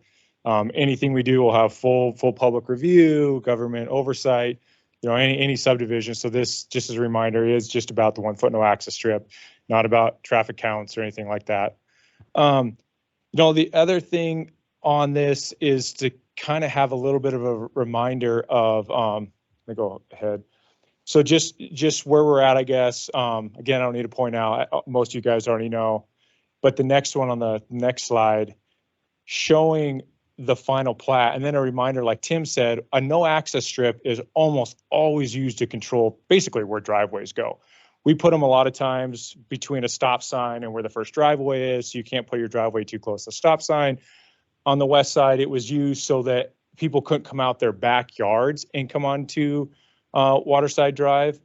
I've never ever seen it used, and it's typically not used because it's control onto a piece of property to stop a road from being used. So this is kind of, pretty inadvertent on what it was put out there. So, thinking of that, it wasn't the correct idea if traffic was ever meant to be stopped. I think, in my idea that this is going to be pretty inadvertent, and as we go maybe to the next slide, I can kind of show you guys. So when you look at the preliminary plat, we showed the possible future connection. I'll show that. But even as things were constructed, as you guys can see on the very left photo is showing kind of a setback view of Waterside Drive. There's curb and gutter on both sides of the road that extends. And then when you get to the very end where the gate is, the road just stops. So that's typical of a future connection. So even through the construction part of this, the plan is showing you would put curb and gutter, you would have some kind of stormwater catch at the end if you were truly finishing this road to never be built on again. But even in the construction, the idea was to finalize this and keep it going. And that's how it was constructed. So again, just kind of repeating what Tim had shown through the whole preliminary plat process. It showed possible future connections. My next slide is actually the true findings of facts. So you guys can read that it's number 7. It says Waterside Drive shall connect to the south. So the whole time the idea was that this road was going to keep connecting to the south. If we can go back one slide, one thing I also want to point out is, if you were going to have a road that dead ended, let's say in a cul-de-sac or looped around, all the private drives wouldn't exist. Those were an idea to keep you coming on a driveway off of a county road. So as Waterside Drive on the final plat is a dedicated county road, and I know that's probably deceiving a lot of people in this room, because as you turn to go down it, there's a big sign that says private drive.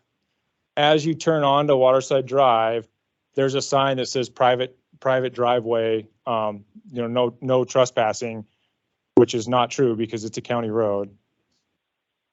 That's not true? Okay. So anyhow, I thought when I was there yesterday, it said private drive right on it, but I could be wrong. So as we keep going ahead in a few more slides. So this is one thing I do want to point out, that this, all along, this is a letter from Dick to the previous owner of the property just to the south, that he had actually pointed out about development potential. Right in the letter, he talks about the potential, the connection to Waterside Drive, and that's a possibility in the future, that it's open. So this is a letter from 2015. So, all along the plan was for this connection. I think maybe at the end it got put on there as a cat air, because again, if you go to the next slide, I can point to you guys where John was talking about right on the preliminary plat where Dick is signed off on as a developer, that this matches what is on the preliminary plat. So, and as the commissioners know, for that change to truly happen would have to go through a major public process, because it's very different from the findings of fact from the preliminary plat. So that statement right there, and it again, is if you're the reviewer in the county, you read that. So when you're going through the plats, you're trying to go through them thorough, but you could spend multiple days reviewing every tiny little detail on them. And I don't know if you guys if you looked on that final plat, it's one little line that these guys would have signed off on that they could have missed. I mean, it says it's a dotted line that's tiny next to the bottom line, and it says, 1 foot no access in one spot. So I can see how that gets missed by the reviewing authority. And you're also trusting that the developer is telling the truth when they sign off on this. So I can't see that Dick was going to lie and try and slip something through. So I think, it possibly was just an accident of a cat error, but it was an accident. It wasn't supposed to be there. That was not the intention of the road. All along, you guys can see that the plan was for it with approval to connect to the south. So that, I just wanted to point all of that out. But yeah, other than that, I I think it's pretty obvious that if we can just get rid of it, it's an accident and you know, go on. So thank you guys. Or Brian or Tim, do we have a visual of phase 3, the final, the hash mark that you referenced? Yeah, you can go back to the first slides I have. One more. There you go. So you can see it's the, guess I can't, you guys probably can't see the point of the screen, but it's this little tiny spot here, and it's this little dotted line across the bottom. So it's one little tiny spot.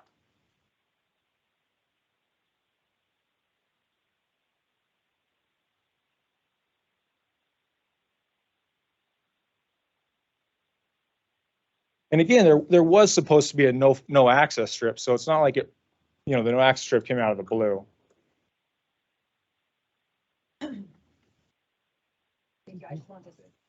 Juanita, can I ask him? So explain to me how in the process of developing one of these plats that could be accidental. So when you do CAD, you do offsets. So if we were going to draw this, for example, we come up, we would just say 1 foot offset. So you would copy the line, enter in CAD and offset. Oh, sorry. Sorry. So when you do that, you would go into CAD and you could say this is a 1 foot offset on this property line. So, but if you did that and it copied through, it would copy the line that you had the whole way. So you could say, I want this line, and if this was a connected polyline, then it would offset to the interior 1 foot all the way around. So if you didn't come back and truly cut this out, you could have a CAD error. Now, it was labeled, but again, when you draw these through multiple levels, you have your CAD guys, you have your reviewing engineer, you have your reviewing surveyor. So the line could have been added accidentally. The CAD person could have just said, oh, well, I put it on there. They said 1 foot, no access. So there is high potential that it could be an accident. Okay, thanks. Sorry.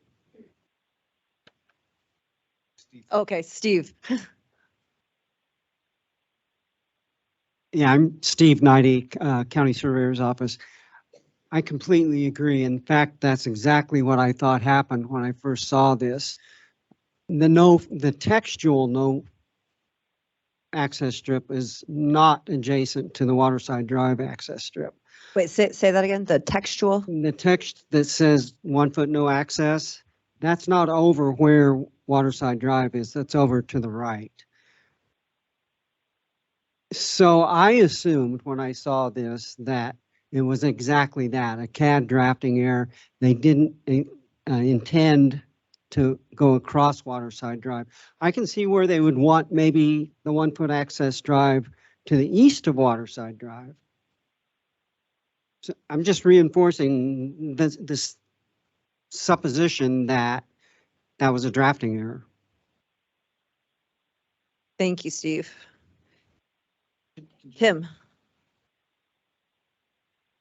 Dick Ainsworth confirmed to me that he added the 1 foot no access strip. Could you explain? Explain that. This was a phone conversation while Dick was still with us, and he didn't say much about why, but he confirmed that he added that on the phase 3 final plat. It was intentional. Yes. Okay, no drafting error. Jesse Kadatic of Warden Thane, also for the developer. I just wanted to point out that in addition to what John said about the commissioner's essentially plenary authority over county roads, you can do whatever you want with county roads subject to statute, and this is clearly not controlled by a specific statute. So you have full authority to do what you think is best in terms of a no access strip that's on a subdivision plat. It does not entail amending the plat in any way, shape, or form, because decisions are made about county roads that are shown on plats all of the time. That does not require an amendment to the plat. It will be part of the public record and people will have notice of it. Beyond the county road issue, however, I want to point out that in this handout I gave you, under the Subdivision and Platting Act, there's a definition for what a dedication is. And a dedication is defined as, quote, the deliberate appropriation of land by an owner for any general and public use, reserving to the landowner no rights that are incompatible with the full exercise and enjoyment of the public use to which the property has been devoted. So the face of the Phase 3 plat says we hereby grant, dedicate, and donate Waterside Drive to the use of the public to have and to hold forever. Setting aside all of the preliminary plat approvals, the findings of fact that went into it, the other evidence suggesting that this was not supposed to be here, whether it was placed intentionally or accidentally, the fact that this no access strip is placed within a dedication, an express dedication on the plat to the public, means that at the time the plat was accepted by the county and signed by the county commissioners, the owner at the time, the developer, and now presumably the HOA, has no vested right to control what happens with the portion of land that was dedicated to the public forever. And that is the plain language of the statute under the Subdivision and Platting Act. So again, even if this was placed here consistent with findings of fact, so long as it wasn't a specific reservation in the dedication on the plat, it became dedicated to the public and it is solely within the county's authority to decide what to do with it. Thanks, Jesse.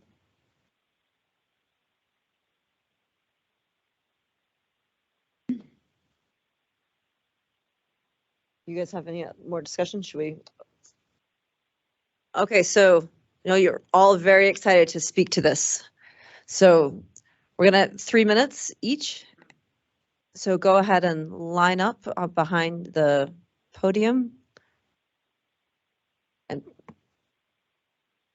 go ahead and state your name. Thank you. I'm Bill Van Canagan from Detsopolis, McDonald, Lind here today on behalf of the homeowners of Waterside Edge and the citizens of East Missoula. You're going to hear today some testimony from the citizens with a specific point of order addressing their concerns about the consequences associated with removing this no access strip. And these people are going to talk to you today about the importance of public process, not just the legality of public process, but the morality of public process. Yeah, I'm not here today to argue about your authority. I'm not here today to make legal arguments, but I am here today to say that if you decide to exercise your discretion, you have a choice. You can view this proceeding narrowly as the correction of a mistake on a plat, or you can view it more broadly as an opportunity to address the bigger issues, which include the open and transparent public process associated with the dilemma that's going to arise if you decide to remove this notation from the plat, and the impact that your decision is going to have on public health and safety. And in making that choice and in exercising that discretion, recognizing an obligation as officials entrusted with the public confidence to understand the consequences of that decision. So you're going to hear testimony today from the citizens of this area with concerns about the potential absence of a public process and the potential absence of consideration of the impact of a decision to remove this notation. Now, we've heard testimony a few minutes ago, a lot of speculation here and hearsay about how and why this no access strip appeared on the final plat and what the intention was. But I think I can stand here today and I can say with confidence that Waterside Drive was not designed as a major arterial thoroughfare, far from it. This development was recorded as a PUD, a planned unit development that does not meet city standards for access or current county subdivision road standards. In fact, in the PUD process, those standards, as you know and as you can appreciate, are substantially relaxed. This is a narrow road with limited visibility. It poses a significant danger The opening of Waterside Drive is going to result in serious adverse safety threats to pedestrians and a threat to vehicular safety in that entire area. Access is going to funnel into a T intersection at Deer Creek Road, a very busy thoroughfare, and you could be looking at as many as 2,000 additional vehicle trips per day and a tenfold increase in traffic volume. 30 seconds, Bill. I'm going to just conclude here by saying that you'll hear testimony about the dangers confronting both law enforcement and outdoor enthusiasts, including our children who want to access that river. And that I'm asking you today to carefully listen to the testimony from these people behind me, these people, the citizens, your people, who are here today to express their concerns about their property, their children, and their lives and how this is going to be affected. And if you decide to kick this can down the road and deal with it at a later date, you run the risk of losing control of this process because annexation is coming down the track. We all know that. We all understand it. You have been a unique group. You've set yourself apart from other commissions. You've done a lot of good things. You've funded the addition of deputies to assist in river safety in the summer months and in the off-season to act as school resource officers. You've worked with the Forest Service to help regulate the extreme pressure placed on Johns Road Park, the bridge, and parking area off Speedway and McClay Bridge. And you probably haven't received the recognition that you deserve for these decisions.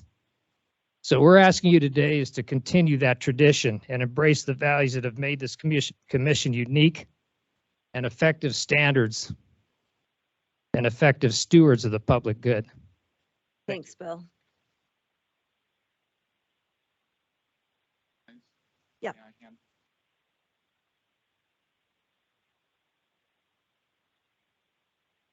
Thank you.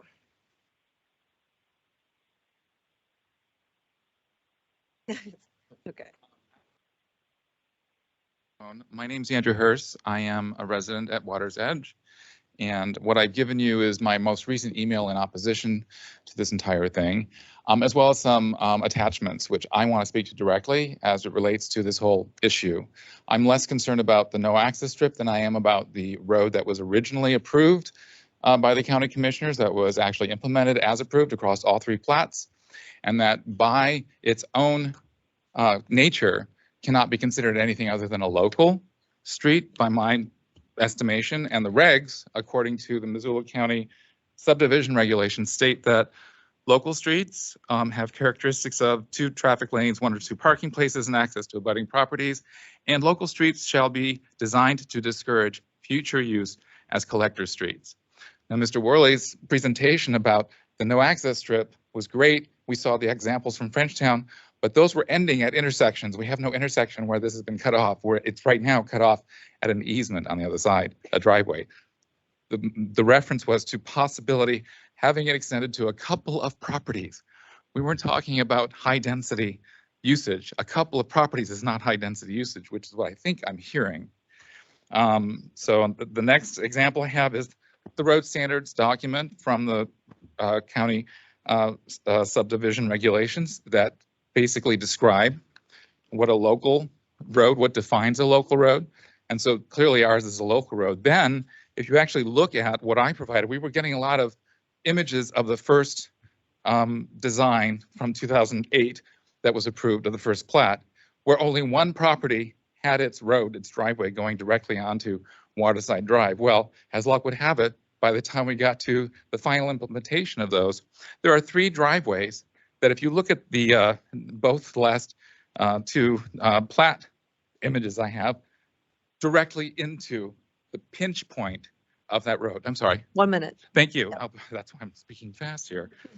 So the first plat had only 1 driveway actually going onto Waterside Drive. We actually now have 3, and they are at a pinch point that cannot be remediated.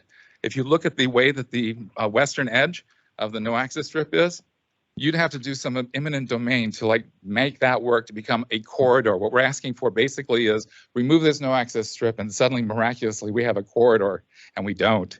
We have a local street that is not designed to, do anything more than possibly a couple of extra properties, but that's not what we're talking about here. So and then the very last thing I have on here, I don't know why I'm so nervous, excuse me. It's all good. Is the pinch point picture.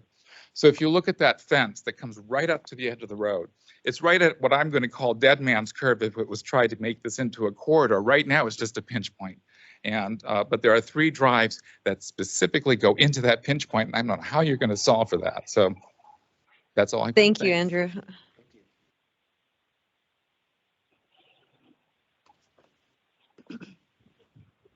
Hello, everyone. My name is Catherine Moderate. Bill mentioned the kids that use the river and float, and that would be me. So I come from years of floating the river every summer with friends and family and witnessed the traffic that went on Tamarack Road, and that was just parking. You want to talk about 250 units that have multiple people per unit, which means multiple vehicles. So then you want to thread everyone through a road that's barely wide enough for 2 cars to pass. We're going to talk about kids playing out there, grandkids playing out there. Many people that live in the Water's Edge community have kids and grandkids that they want to play with them out in their front yard. And in the back, it's right by the river. So where do you think those kids are going to play? Out front, in the driveway, with their grandparents, their parents, and being in the road. And you're going to have people speeding by, and with the risk of children getting run over. Are we serious? Really? That's what we want to do? We need to keep the safety of the community at our top priority and keep that road ending where it was supposed to end. There's not supposed to be cars going back and forth. It is a small community with a private drive, and we need to think about the safety of everyone. So I really thank you for your time today and consider everyone's opinions, and I hope you all have a great Thursday. Thanks, Catherine.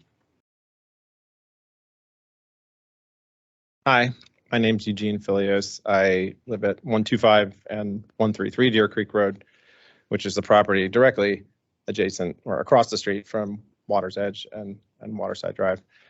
So I'm really here to attest more to what I already see so that we can extrapolate from there. Deer Creek Road is a very busy road. Obviously, Canyon River is big and was added after the road was put there. There's a lot of traffic. There's a lot of trash. I picked up quite a bit yesterday. There's quite an impact to the river. Obviously, Sharon's right there. People float, people hang out. Pretty special place in Missoula. But what I can tell is that the impact to the community is left on the locals largely. I'm a runner myself, my wife as well. So, we walk our dog there every night into Canyon River. We go on the Kim Williams Trail. People drive fast. It's a fairly aggressive road. They treat it like a county road. It's not a city road. And there's really no doubt that East Missoula is and was designed to be rural. It's not an urban core. So I know that the issue of development is a sticky one for every community. I've lived in other places as well. But what I also know is that trying to retrofit large population centers and density into smaller towns has an impact that you won't know until you see it, and there'll be no undoing it once it's there.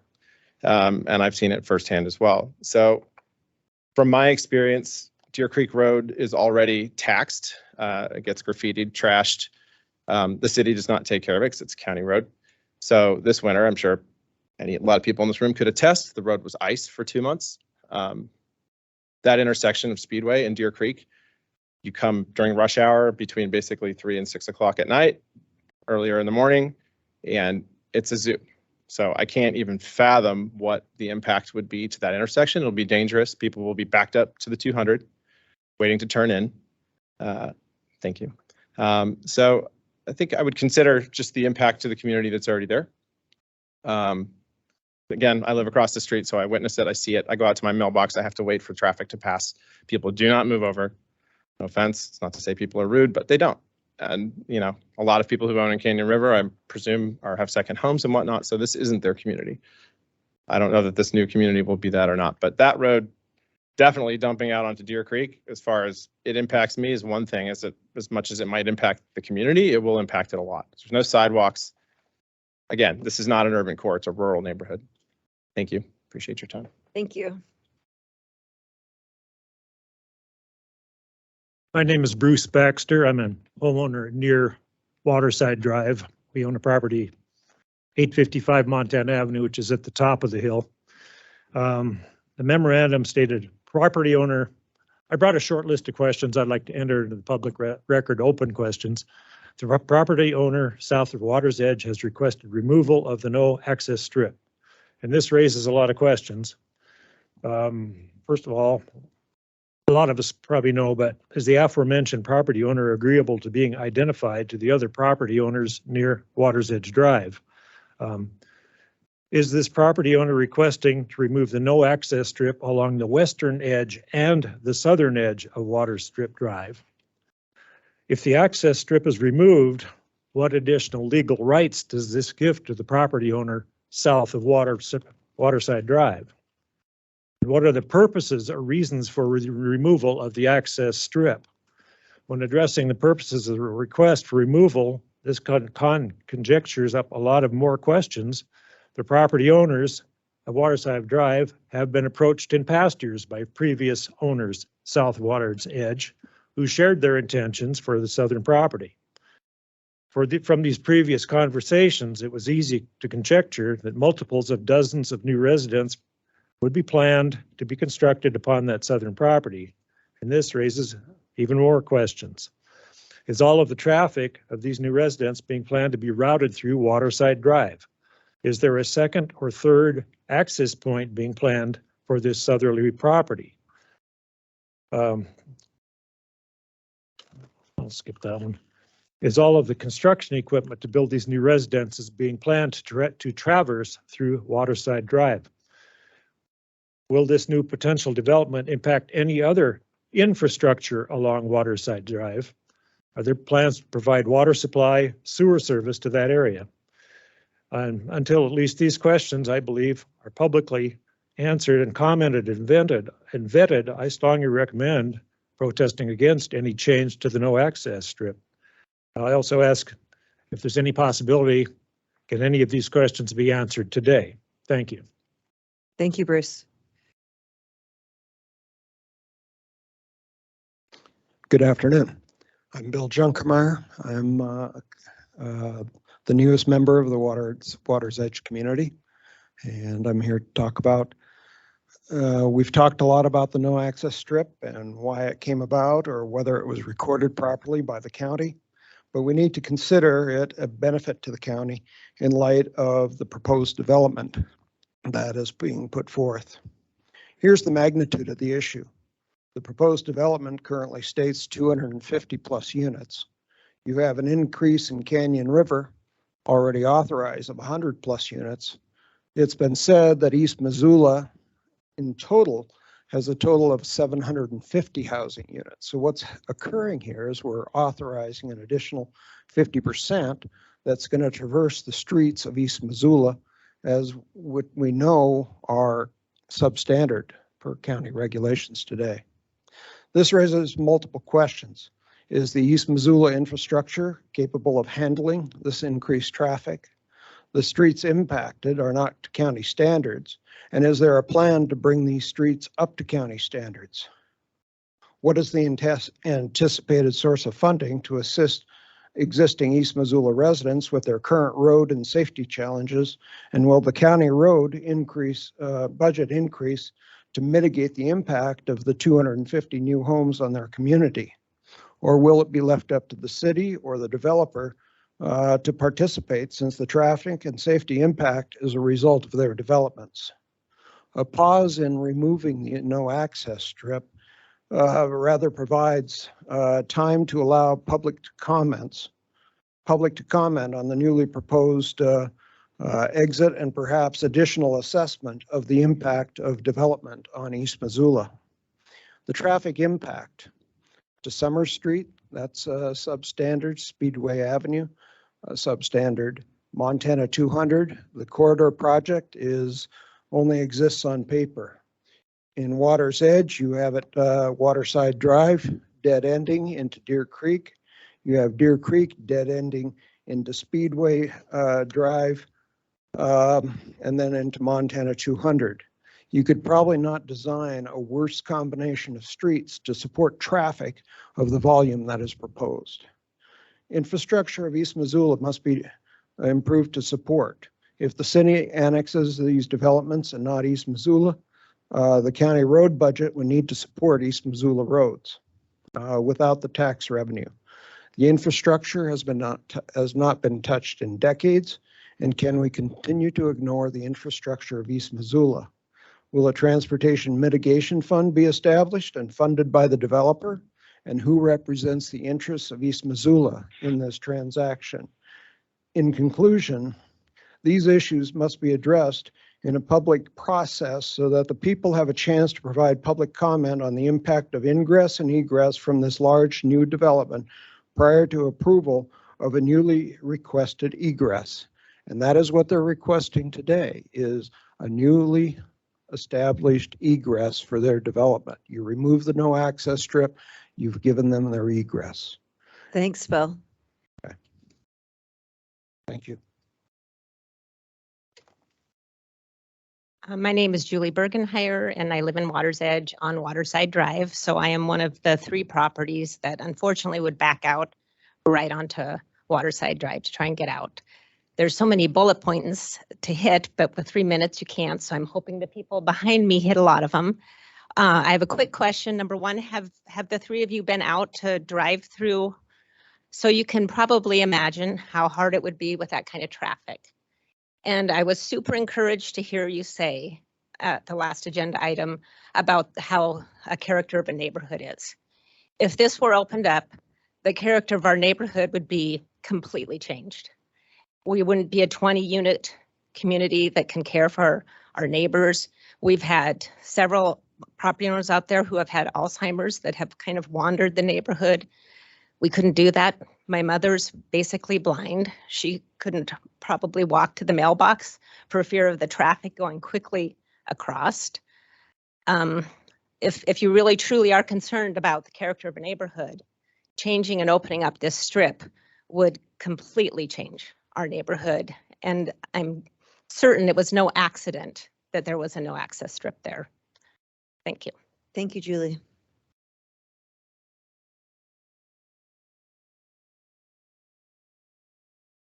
For the record, my name is Wade Hoyt. Wade Holmes. Dick Ainsworth in 2006 approached me about being the builder for Water's Edge. Water's Edge sits on a long, narrow 8-acre piece of land, and the zoning could have given Dick 32 units. Instead, he opted for 20, so that we had spatial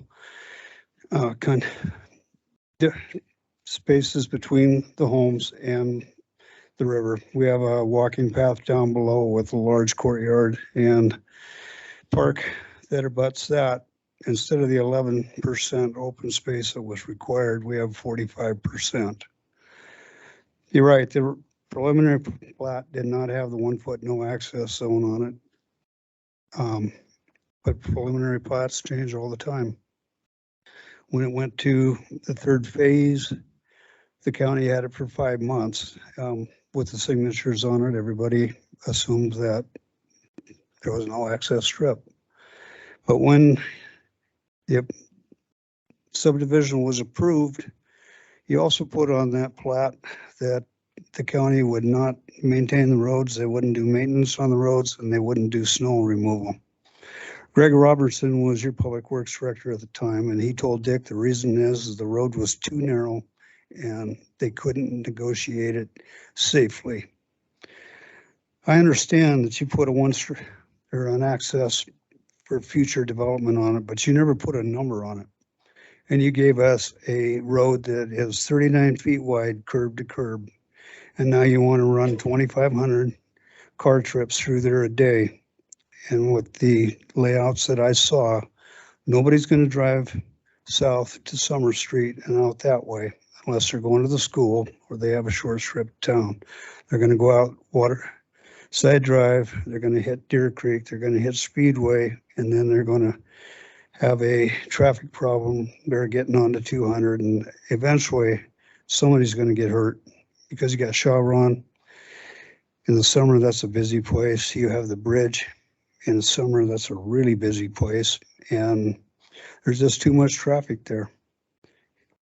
Canyon River was a county subdivision. You had control of that. You were able to ask for improvements. 406 made a submittal to the city for annexation, and now that that's there, you have zero control. You can't ask for anything. It all goes through the city.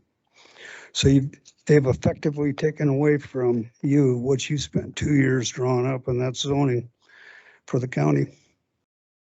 Thanks. Thank you, Wade. Hi, I'm Lee Bridges from East Missoula. I disagree with the comment that the developer made about this 1 foot no access strip being inadvertent. He brought this to our 2021 East Missoula Community Council meeting, and of which Dick Ainsworth was present. And while Brian Throckmorton was trying to gain access through our Canyon View Park in order to have that be their access point, it was referred to the northern access on Water's Edge Drive about the 1 inch no access strip, and Dick Ainsworth was emphatic about that. So it was not an accident. It was not inadvertent. The hasty removal of this 1 foot no access strip without public process defeats its purpose in the first place. This is likely the county's only opportunity to condition the development project to meet community goals. This 1 foot no access strip is our final control valve. After this, it's city and completely out of our control. Any removal should require concessions from the developer, including impact fees to improve and address public safety issues such as Summer Street, the collector road access on the south portion of this proposed development. Our neighborhood streets are substandard in width.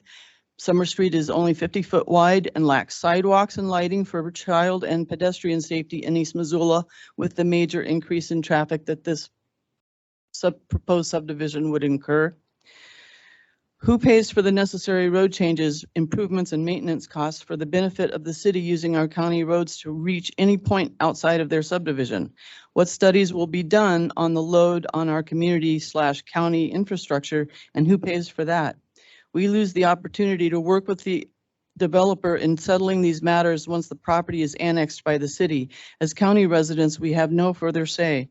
All this needs to be negotiated before the 1 foot no access strip is removed. I ask that you please delay the vote on this removal request and give us time to work with the developer to learn what kind of impacts this is going to have on our community, what are the costs, and who's going to be paying for them. This development presents both traffic and safety issues on its face, not to mention the sewering and pump stations that we put in and other concerns we haven't even investigated. There are too many unanswered questions in this whole process, and before you vote on the removal of this no access strip, I ask that you delay the vote and give our community time to understand the ramifications that would be placed on us by the city on behalf of this developer. As a proactive community, we'd be happy to work with whatever agencies, entities necessary to learn of these impacts and find creative solutions while we still have a choice in a voice in the matter. If that 1 foot 30 no seconds, access, Lee. if that 1 foot no access strip is removed today, it will feel like we've been silenced and overridden. Please delay the vote on this matter until meetings can be set up between the East Missoula Community Council, the developer, and appropriate agencies to work out these concerns. Thank you. Thank you. Hi, I'm Frank Brode. My wife and I own 4642 Prairie View Way in Phase 3 of Water's Edge. It is my understanding that home buyers in Montana are entitled to rely upon the easements and restrictions in the recorded plat and deed. Before we signed our contract to purchase a lot and build a home in November of 2018, we researched the recorded plat. We relied on the integrity of that plat and the deed that now incorporates it. Many other buyers did the same since January of 2018. We would not have purchased our home if this was not going to be protected from excessive traffic. So we would, but this issue is not just about us. It's about the entire community of East Missoula and Canyon River and people's ability to travel efficiently and safely to and from their homes. So if you make a decision today, you'll be effectively choosing winners and losers shifting benefits and burdens between the developer and the residents of the community. So let's consider the well-being of the community of East Missoula first. From my research, the planning process around this development is complicated and problematic and not consistent with the character of community planning. It had minimal notice, there's no coordinated community engagement, and there seems to be a handoff of the plan from government entity to government entity. Planning should be aligned with the live-make principles you all have just talked about in the zoning, and certainly the Highway 200 master plan, not just left to the city of Missoula. With the developer seeking city annexation and approval at the same time, a city of Missoula Island will be created in the midst of East Missoula. The city would be in charge of the planning within the 35 acres of the development, and the county would be left with the impacts and fallouts from what they decide to do, because their responsibility would end at about where this no access strip is. So with that, the things that have been talked about in terms of traffic, in terms of public safety and the safety of not only drivers, but pedestrians and bikers, and the people like at the at-home assisted living who go out in the day on there with their walkers and scooters and just enjoy the beauty of the area and make their way to the bus stop so they can get into town. Those people are going to be put at extreme risk as a result of what you could do today. The road and infrastructure improvements are going to be very expensive. You know, there haven't been any traffic studies, but if the traffic exceeds the capability of these roads, you're just going to have a chock-a-block mess as you go through that. There are environmental impacts that need to be considered with all the added vehicle miles and the loss of public space. And just think 30 about the seconds, greater, Frank. excuse me? 30 seconds. Okay, just think about the greater cost of fuel that the citizens are going to have as they wait in traffic. If the no access strip is removed now, the county loses all leverage and control over the impacts, meaning East Missoula and Missoula County assume burdens and costs of the improvements to infrastructure, including roads that we talked about earlier. And the developer actually gains a monetary benefit from that at the expense of the residents and the taxpayers in East Missoula. Shouldn't the developer bear the cost of the problems that his development creates? If the county tables its request now, I'd suggest a holistic planning process, thorough and transparent with public community engagement. Start to study the options and impacts of this proposed change. This includes what requirements will be placed on the developer to address the numerous impacts and costs to address the changes, especially public safety. City documents show removal of the no access strip directly as a gateway to the development moving forward in the city process. It's already in the application process there. The two are inexplicably linked, unlike you Thanks, mentioned Frank. today. You're welcome. You can leave more if you have more. Leave it with Violet. Thank you. Hello. My name is Ed Bezanson. I'm the general manager of the golf course at Canyon River. I'm also in charge of operations of the development, and I'm also on the Canyon River HOA board of directors. We are adamantly opposed to removal of the 1-foot access strip. From our perspective, it's more about the added traffic on Deer Creek Speedway and at Highway 200. Canyon River has a total number of 270 homes proposed, which of about 135 are built now.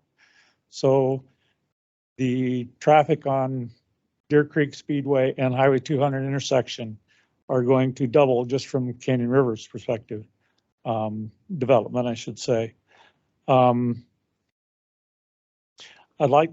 also like to point out a couple of my personal experiences of driving through those 3 intersections. There's times that we've had to put a policy in place because we have female employees that work in our restaurant late at night. We have policies in place that somebody has to escort them through those intersections. Part of the problem is in the past, it's literally got down to 1 lane. And I've had young ladies have guys jump up on their hoods and et cetera.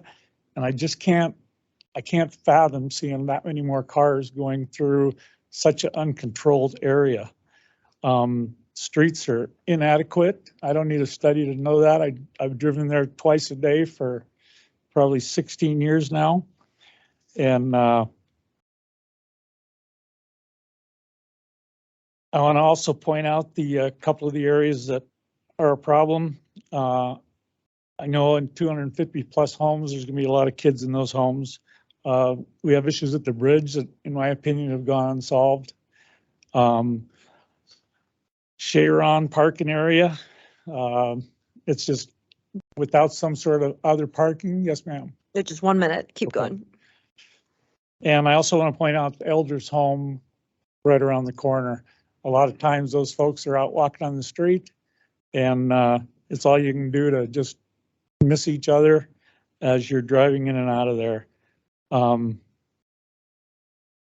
the board of directors, I can't believe that you would allow traffic to go through Water's Edge the way it's designed. I mean, talk about low income housing. That's what Water Edge would be when it's done. Thank you. Thank you. Jack Ballas, I'm a resident of East Missoula and I have been for many years.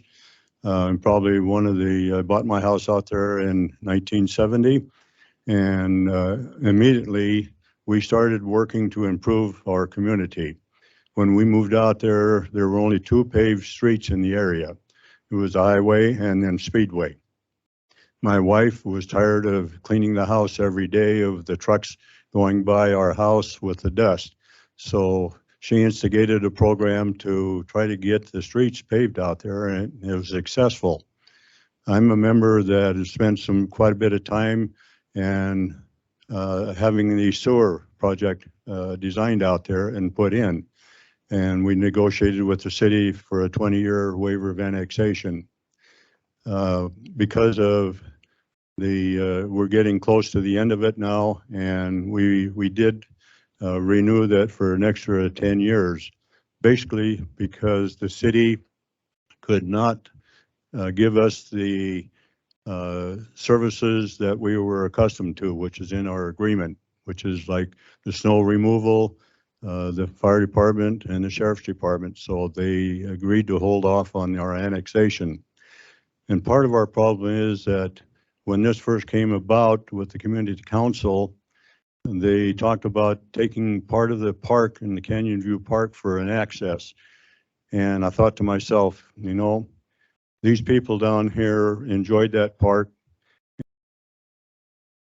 And if somebody's going to come in and take it away, that is going to diminish the value of the area for their park.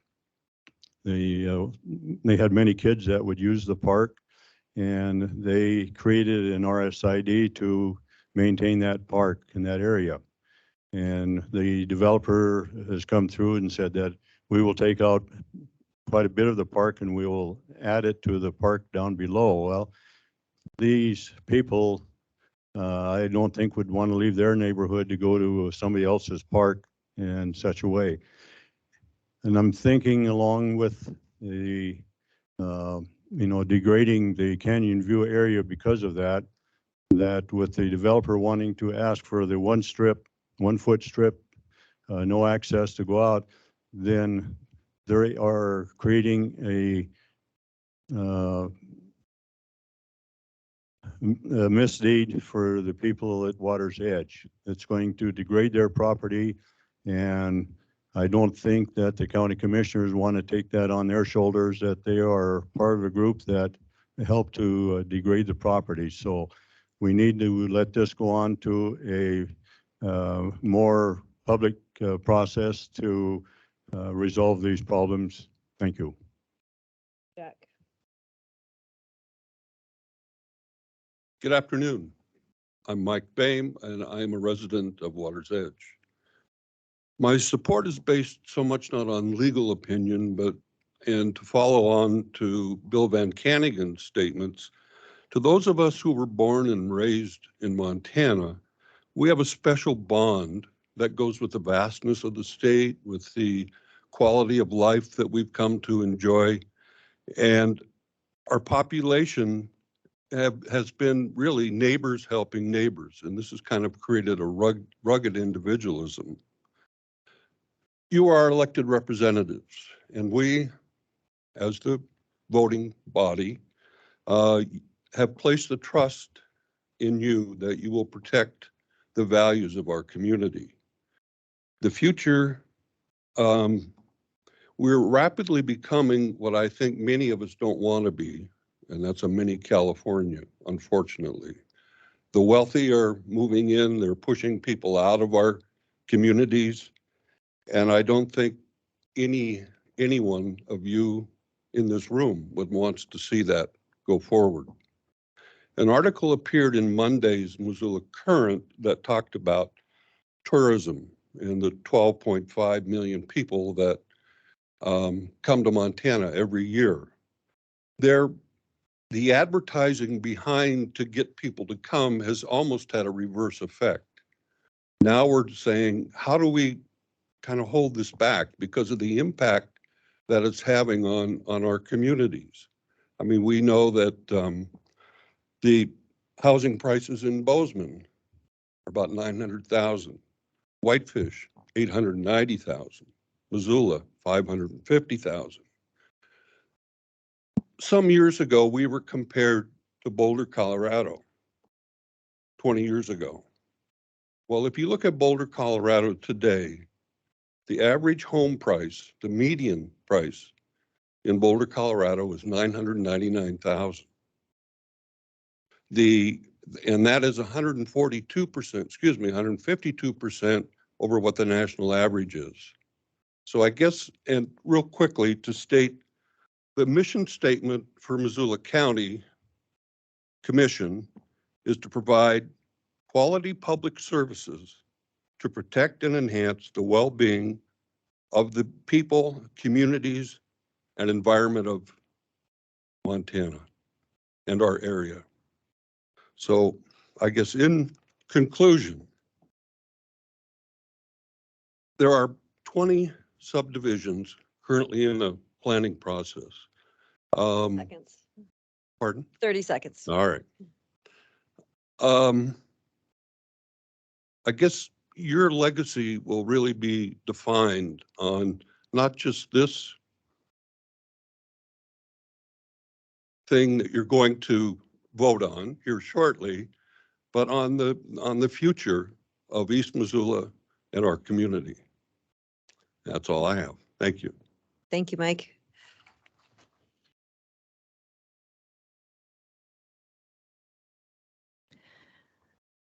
My name is Carrie Callahan Bronson, and I am a resident of Canyon River Development, and I'm on their Homeowners Association board.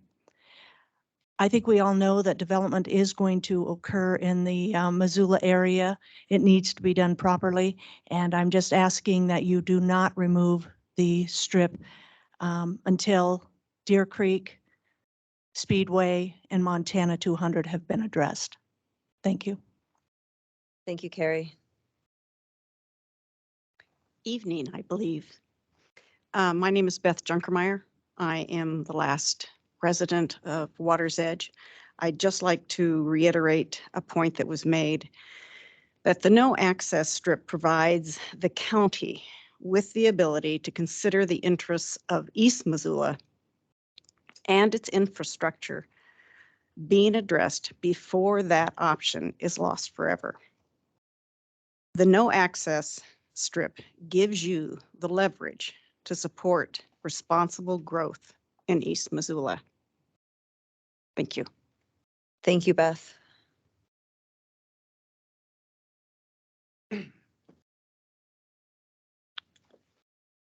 My name is Ross Keogh, and I'm the attorney for, I think, all of the Phase 3 residents have spoken today.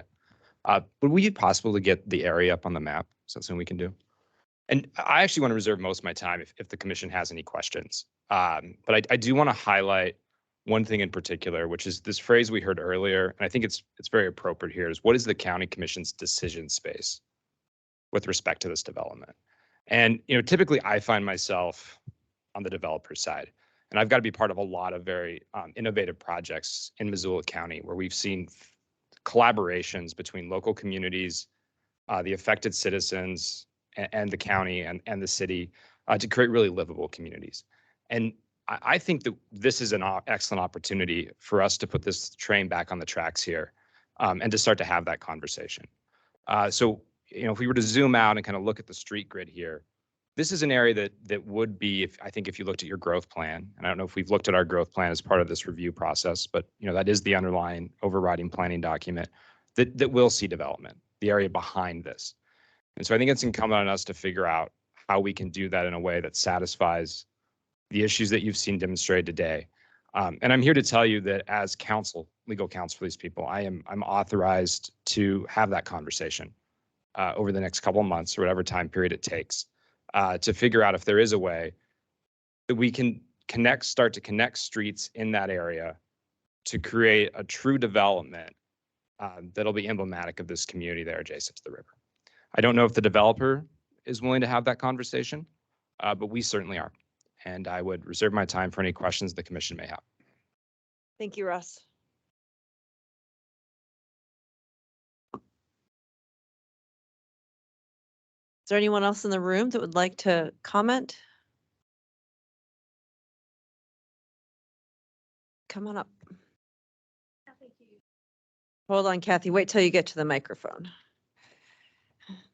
My name is Kathy Hughes, and I'm concerned. We all know Missoula wants to have more affordable housing.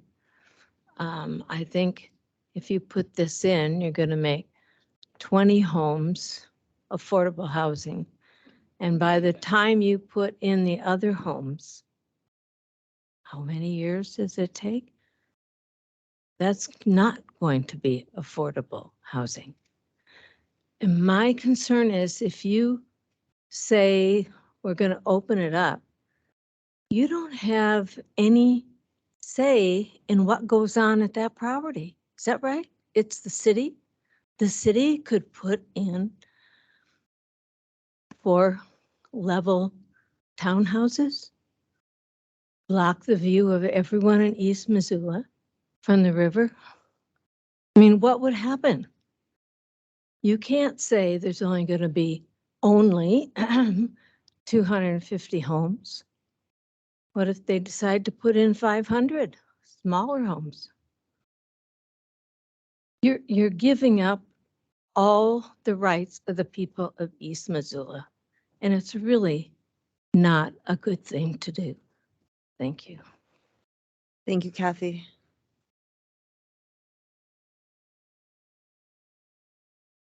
Hi, I'm Sue Holden. I'm a resident out in East Missoula, and I'm currently just off of Speedway and Montana. Right next to me is the Tweet Dreams Daycare, which is right on Speedway, which is maybe 2 blocks from the Deer Creek Road turnoff. I have a big concern with the amount of kids that are at the daycare, not only with the public safety as a whole in mind, but the number of children just in that area alone. So with the increased traffic, which, because I can see the traffic on Speedway right now, it gets pretty gnarly at times. And in the mornings, it can back up down at the when you get onto Highway 200 as it is. And so with the increased road access, gosh, it's just going to be a nightmare. So I also would like to see that this be held for a public process so further discussion can be made and more questions answered. Thank you. Thank you, Sue.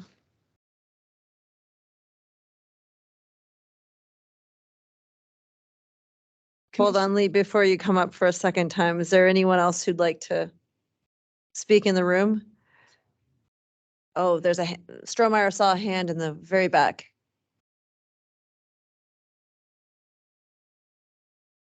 Okay, is there anyone who hasn't spoken yet who'd like to comment? There's some, okay. There's no one, let's get through the folks that are online and then we'll come back for seconds. And this is not me. This is somebody who's trying to get online. And if she's able to, I won't need to. Oh, present sorry, this to Lee. you. Go ahead, Lee. This is from Deanna, who is the administrator of At-Home Assisted Living. What's Deanna's last name? Deanna Clute. I believe, CLUTE. And this is her written comment. She wanted to be here to speak out and tell it to you. Can I just give this to you? Go ahead. Who do You I can give give it to Violet. Unless you think it would under 3 minutes.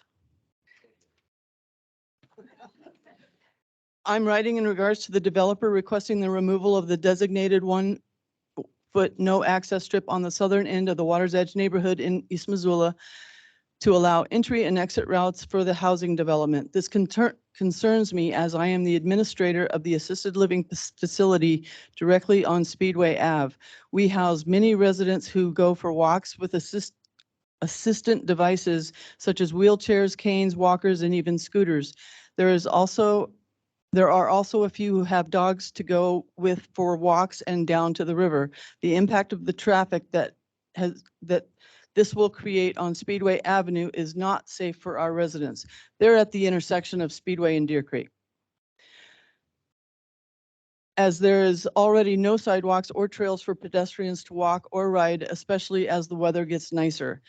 At assisted living, at-home assisted living facility provides a safe environment for our residents to live out their golden years with the ability to come and go as they like, and with the removal of the 1-foot no access strip, I am severely concerned with the safety for them with the amount of traffic driving by on Speedway.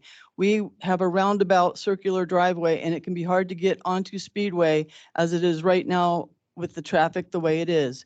We have a lot of case managers, life coaches, family vendors, and emergency vehicles in and out of our property at all times of the day and night. It worries me that this will increase the safety risk to not only our residents, but also of vehicles entering and leaving the premises. Thank you for your time in this matter. I sincerely hope that the county commissioners will please reconsider the removal of the no access strip and say no for the safety of the residents of at-home assisted living and the community of East Missoula neighborhood. Again, the amount of traffic that this would create is just not feasible to the community, the residents, and the children in the neighborhood surrounding this no access strip. Sincerely, Deanna Shute. Thank you.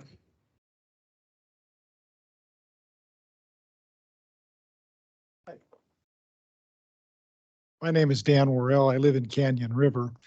And just listening to this entire meeting, it occurs to me that East Missoula is not ready for prime time. And you have going to have 250 homes there. It's going to create that situation.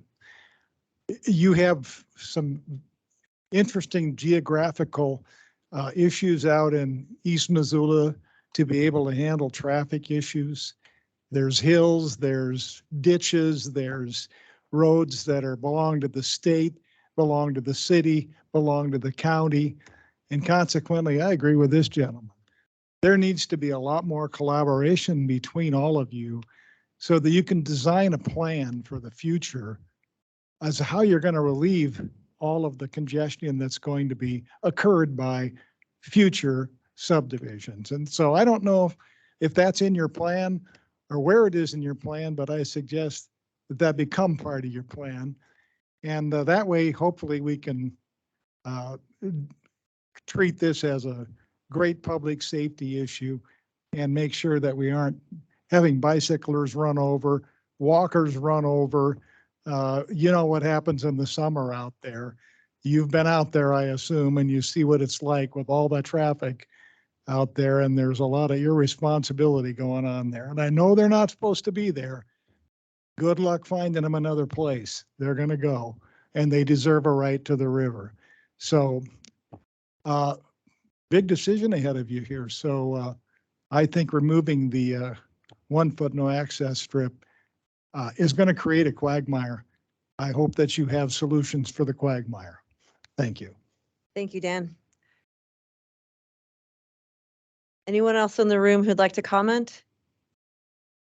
Okay, Violet, is there anyone on Teams who'd like to comment? I see hands going up. Just a reminder for virtual folks, please raise your hand if you're using Microsoft Teams, and please unmute yourself using *6 on your keypad if you're calling in on the phone to let us know that you'd like to comment. I see a Derek Moderi. Hi, yes. My name's Derek Mottery, and this area, I grew up actually right where we're talking about. I've probably played in this little area where there's no access and road is more than anyone else.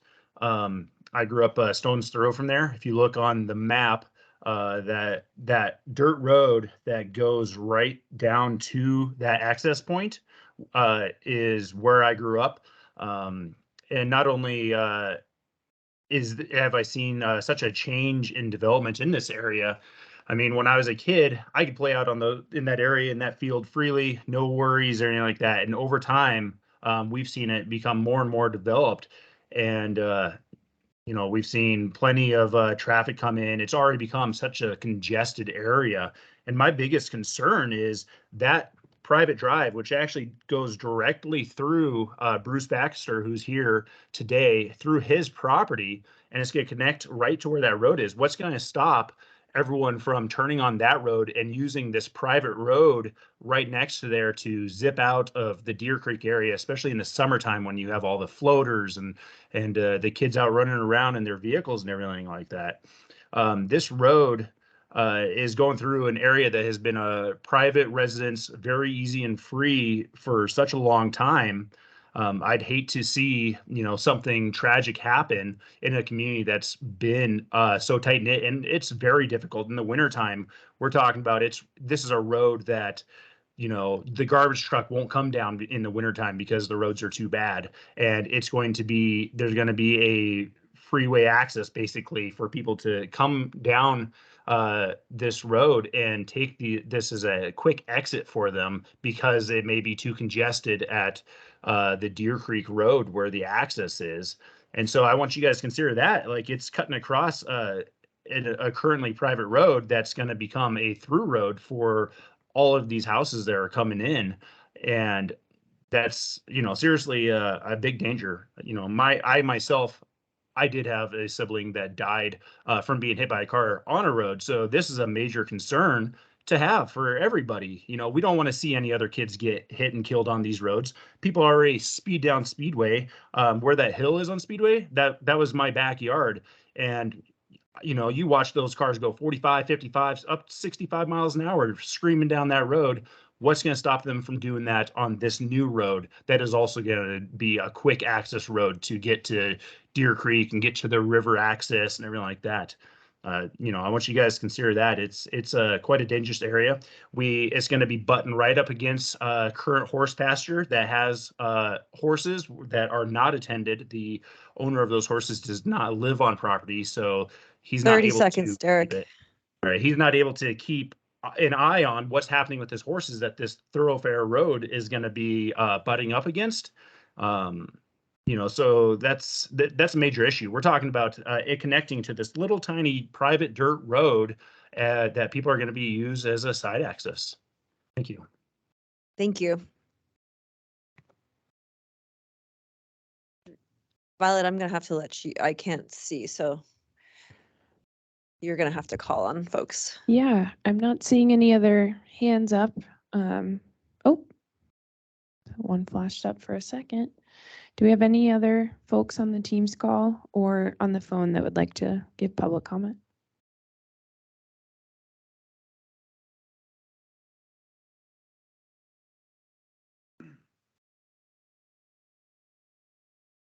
Okay, anyone on the phone? *6. Hi, are you able to hear me on the phone? We are. Just go Hi, ahead my and name state your name. Oh, you were about to do that. Sorry. My name is Kate Baker. I was actually at the meeting earlier. I had the baby squawking in the back, and we had to leave because it was nap time. But my parents recently purchased a home in Water's Edge, and my parents watch my son almost every day of the week so that I can work running my physical therapy practice in East Missoula. And our home I run it out of my home, and we're on Summers Street. So we would also be hugely impacted if on both ends, on the Water's Edge Drive end and Summers Street, if this development goes through. But my primary concern is the safety of my son when he goes to stay with his grandparents in Water's Edge. And they purchased that home. We as a family decided that that was a great spot for them because it's safe and it's a small community and it's a place where grandchildren can run around safely. And not only that, but we, as on the Summer Street side of things, are very concerned for our children's safety as well.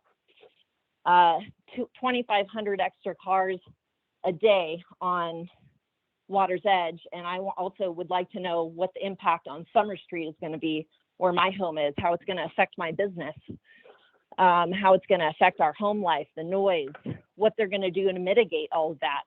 So we would really like the chance to work this out as a community and figure out a way to do this right and do this that works for everyone. We would just really like that chance. Thank you very much. Thank you, Kate. Mm-hmm.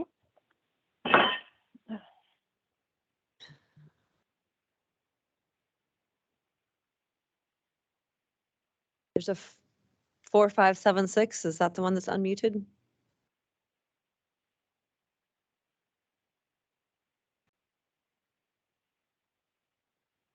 If you want to comment, go ahead. Hi, this is Kelly. I live on 125 Deer Creek Road, also across the street from Water's Edge on Deer Creek. Sorry, Kelly, what was your last name? McDonald. Thank you.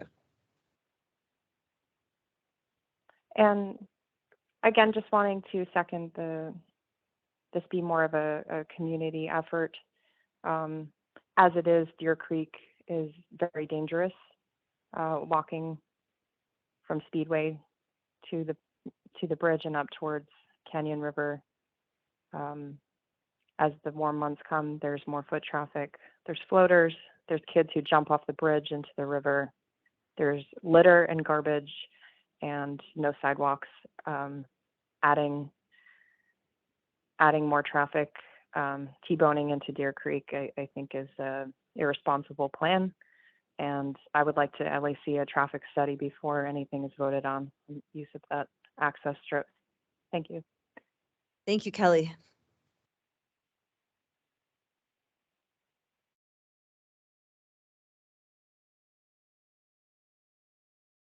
*6 if you're on the phone and you'd like to speak.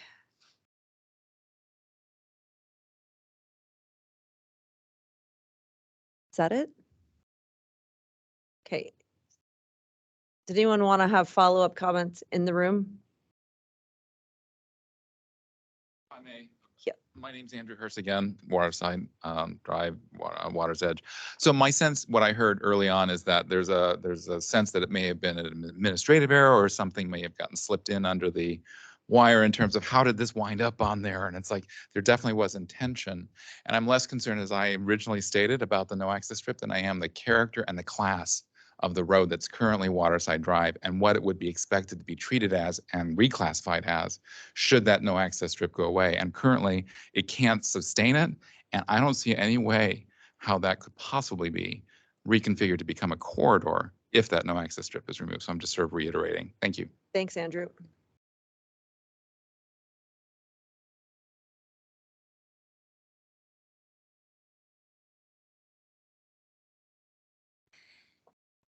My name is Holly Broad. I live in Phase 3 of Water's Edge. I've listened, as you have, all afternoon. And change is inevitable, but progress needs a plan. And things that go into effect without enough information or planning only has to be met with down the road with revision, recalculation, and more trouble. I would appreciate, and I know you will, consider all the people's sharing legal, financial, personal, emotional reasons to not remove the no access strip. I love Missoula. I love sitting and watching the river, and it never stops. It just goes and goes and goes. I hope you all consider the impact from day one of the removal of the no access strip, because it will be opening a Pandora's box of issues down the road, most of which are not positive for the existing homeowners, the existing community, and the community around East Missoula. Thanks. Thank you. And Holly, what was your last name? Brode, B-R-O-D. Okay. And in the back, and again, reminder, let's not be repetitive. So, yep, come on.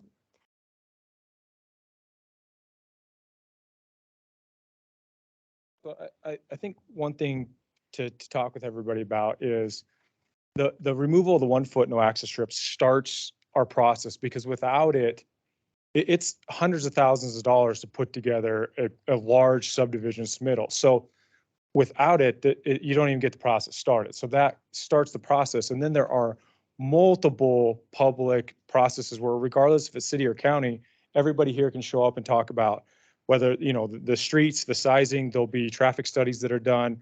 That whole process gets started with this, but without the removal of it, the property is pretty much undevelopable. So there's no sense in spending hundreds of thousands of dollars to not know that you can even get the process started. So this is kind of step one.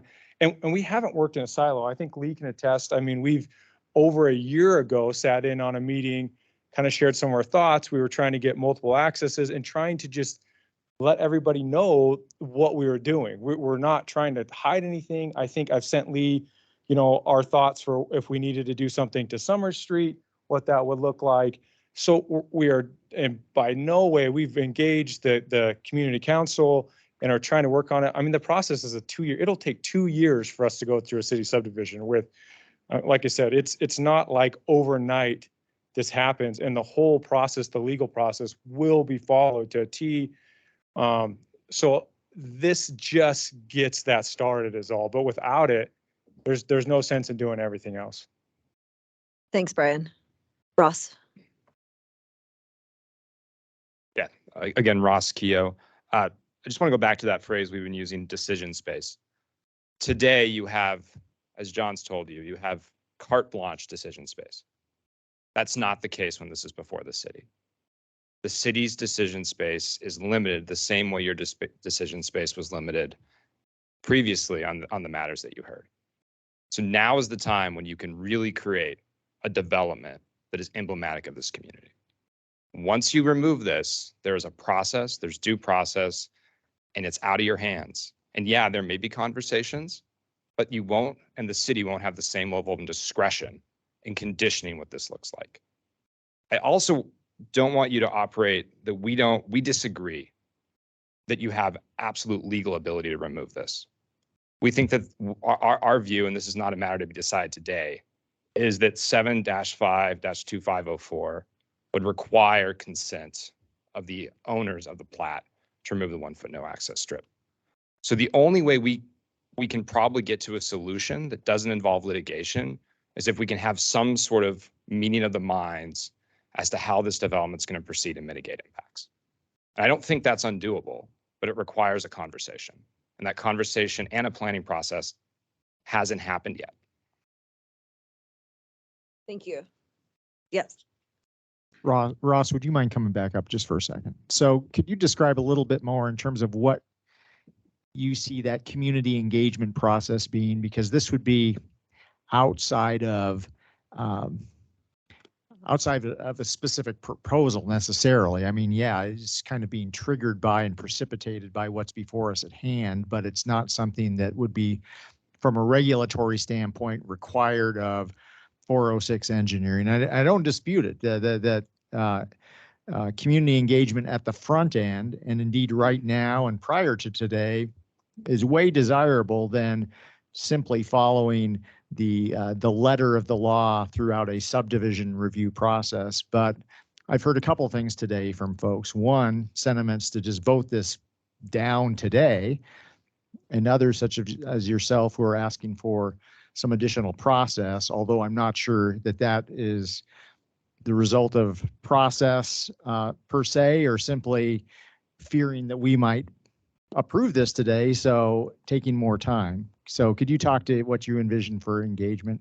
Yeah, so I think there are a couple pieces of process that we probably need some more information on, right? And the first is this question of when we're going to annex East Missoula, right? I mean, it would seem to me that you would bring development through East Missoula from west to the river, right?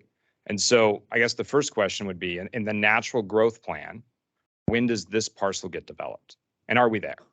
And I haven't done that planning analysis. I'm sure your staff can do that analysis.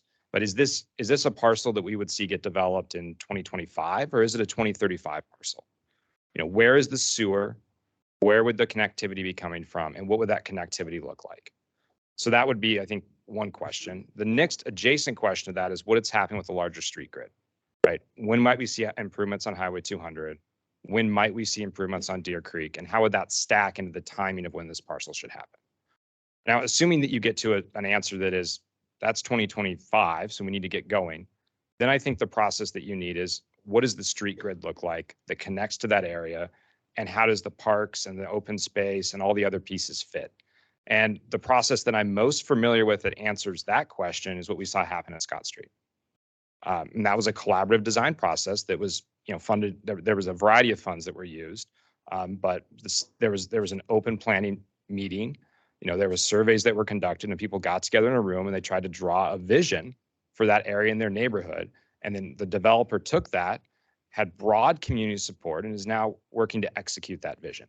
It wasn't $200,000. It was a number much less than that, and we know how to do it. We can probably do it more efficiently. So if you've sort of answered those preliminary questions, which I would encourage you to really answer, right? Is this the time and place for this, or are we too early? And I don't know if we have that information in front of us today. Then that next question would be, what would be the process to determine a vision for the site? And I would suggest you have the same degree of control that the city had over Scott Street because of the 1 foot no access strip. That you can actually, you can condition that outcome. You may even be able to, as John told you, you have ultimate decision space. You may be able to create affordable housing requirements. All of that may be on the planning board, and I would encourage you to use that power. Thank you. It's a question for John. Can this decision be conditioned? The way Mr. Keogh is describing. Which decision? It sounds to me like, and what you're saying is compelling. Sure, we'll remove this no access strip, but only if these other things happen.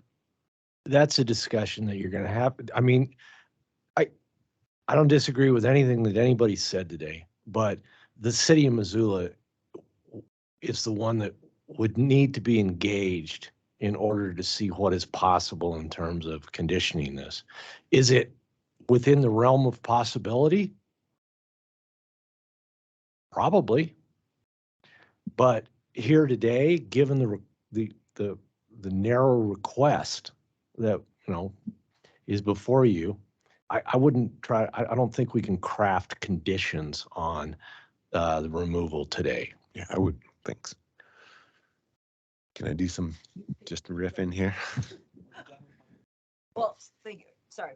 Good point. Sorry. Go ahead. Do you have new information? I'd like to reiterate one of my questions. I'm Bruce Baxter. I didn't hear it answered quite today, but if this access strip is removed, what additional legal rights does this give to the property owner south of Water Edge Drive? That's an open question I didn't hear answered today. John or Tim?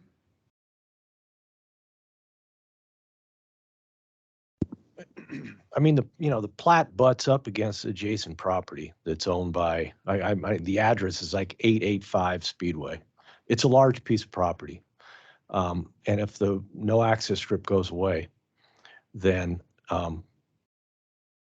that property, because it's adjacent to the right of way, could connect to that right of way if developed in some sort of transportation.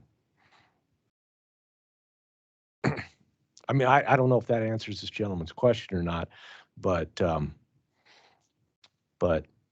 there would be additional legal and physical access to the property adjacent.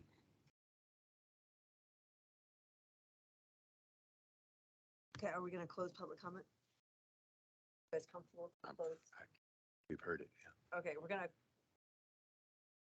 turn my microphone on. We're gonna close public comment and discuss amongst ourselves and with staff. Blotnick. Thanks. So a couple things are just really getting stuck with me. The first one is the nature of how this no access strip got there. And I get for everybody out here, like, well, who may not care how it got there. Right now it's there, and that's the big thing. But I just have to bring this up because it's nothing else. It's bothering me. The folks who sat in our chairs in 2006 said yes to this, in part, small part, but in part, because of an act of planning in that there was a plan for this road could go through to the next piece of property. And I'm not saying that in 2006, the people who sat in our chairs envisioned 240 houses, 7,000 people, 7 car trips a day, cramming through these tiny streets. I'm not saying that, but they did imagine that this road was going to go through to other houses nearby. And then Dick Ainsworth put this no access strip in there. He did. We asked him. It was intentional. It was not a CAD error. That was very generous of those folks. This was an intentional act. I don't know why. He lived there. It definitely increases the quality of life for the folks that are there. Sir in the blue shirt, sorry, I forgot your name, said, dude, you did your due diligence and looked at the plat and bought a piece of property because now you knew it was going to be quiet, dead end by the river, a sweet spot. Of course somebody would want to buy it. Of course, and good job on you doing your due diligence. Meanwhile, the county's over here thinking, well, this road's going to go through someday. Dick signed off on it. A lie was told, and we each acted on that lie. And it puts us in a really crummy position. It puts all of us in a really crummy position. So I just had to say that out loud because it's kind of stuck in, say, over one shoulder. On the other side, I really find what you said, Mr. Keogh, compelling around Scott Street. And what I personally would like to do at this moment, I have not conferred with my colleagues here, is rather than say yes or no on this thing, Mr. Throckmorton could get with Mr. Keogh and spend a couple months talking, and maybe there's a way where you all could figure out how some development could happen here. It might not look like 240 houses in this specific configuration, but you might be able to come up with something where neighbors can live with it if a certain set of things are done and houses are built. I'm going to quote the great patron saint of development, Paul Forsting. Everybody says we need housing. Nobody wants it next to them. And sometime, folks, we're going to have to suck it up. Now, that doesn't mean your neighborhood and your character has to be ruined, but we're all going to have to give a little in this. And I'm going to hope that if Mr. Throckmorton and Mr. Keogh sit down and engage neighbors and have a real process, meetings, design charrettes, the whole deal. It's not going to cost $200,000, but it's going to cost some money. You all can come up with a plan where you come back here or to the city and say, this is what we want to do. And we all want to do it. We're all going to give a little bit. Then the decision won't feel so horrible to somebody. So I would want to punt right now and set you guys off to see if you can work something out. Because looking at the high-priced lawyers in this room, no matter what we decide, this thing's going right to court before we're home tonight. So I'm gonna say punt, put the litigation aside, and hopefully you guys can work on something and come up with something. And if you can't, well, then off to court we go. Yeah, I think that was well said, Josh, and I would invite 406 Engineering up here in just a moment, but I would first say, and you witnessed it earlier today, where we have not infrequently as of late seen proposal, project, development after development come before us, and folks are rolling the dice. They're rather than doing the hard work up front to engage with one another, to think creatively, they're rolling the dice that we're going to give them at a lower cost what they're seeking, rather than doing some of the sweat equity and even spending some of the dollars up front. And I would too agree that there's ways in which there can be community engagement short of the $200,000 figure. Also, the challenge I would put to everyone who's participated here in the room today and on the line. If you're an attorney, if you're a builder, if you're a developer, if you're a realtor, believe me, we've been taking it in the shorts as of late for some of the decisions we've made in response to other community members just like you who have articulated concerns of impacts on their communities. We've listened and we've said, this development does not fit at this point in time at this location. And we've heard from some of your colleagues out there that, by God, we need to be developing every single square inch in this community because affordable housing is lacking. So my ask to you today would be to extend the same grace, if you can call it that, that we are, I think, on the verge of extending to all of you, to others in this community who are not necessarily just NIMBYs, but they are also looking out for the very real impacts to them and their community members. So I would, Juanito, with your permission, I would love to hear from 406 if you have any thoughts today, because we can vote things up and down on the spot here, but if a little bit more time and conversation would be warranted and acceptable to you, I think we're poised to do so. Bring us the rainbows and butterflies and unicorns, Brian. Bring it on, Brian. So, just to start, because we've definitely engaged. Like I said, I mean, I shared with Lee a year ago where we're at. I mean, we're a year and a half to get to here. I mean, you guys are saying we have a housing crisis. Now we're literally a year and a half to even have this meeting because we've been back and forth so much. So it's hard to keep kicking this down the road when it's like, we did talk about coming through a third entrance to try and alleviate even more traffic through a small section of the Robinson Park and trade 7,500 feet of that for an acre and a half of additional parkland above and beyond the requirements. I mean, we've done this. So it is a little frustrating to say we haven't done anything because we've gone through a lot of this process. And then, we were trying to say that Dick, it was an error, but I mean, if you're going to say that it was a lie and a fraud, now you're saying that you're putting more burden on us because a guy got away with fraud and a lie. That also doesn't seem fair. I mean, that's right. If we're going to say that, I was trying to say it's an accident, but if you're saying that it wasn't an accident, which then I'm saying. It is. So then we're taking a bunch of extra burden on us to kick this down. I mean, another 3 months after we've been a year and a half. I do struggle with that. It doesn't mean that we don't want to work with people, because we have. I mean, I honestly have sent to Lee. We looked at what we had to do to Summer Street. We've met with Shane Stack. We've talked with the city and how that's going to impact the city and the county streets. We've come up with solutions. Our developer has said that he will pay for major upgrades to Summer Street as part of the whole thing. I mean, again, this is a year and a half into the process that we have now hit the wall of there's no sense in going further until this decision is made. I mean, we can, but we've done a lot of this, and so I'm not, I guess I'm frustrated with the kicking the can because it's just been so long so far. Yeah.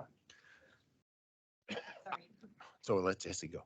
I appreciate, Commissioner Slotnick, what you said about collaboration and sitting down and working with people. And I believe that process has plenty of time to play out in the many, many months and years it will take to get any subdivision approved.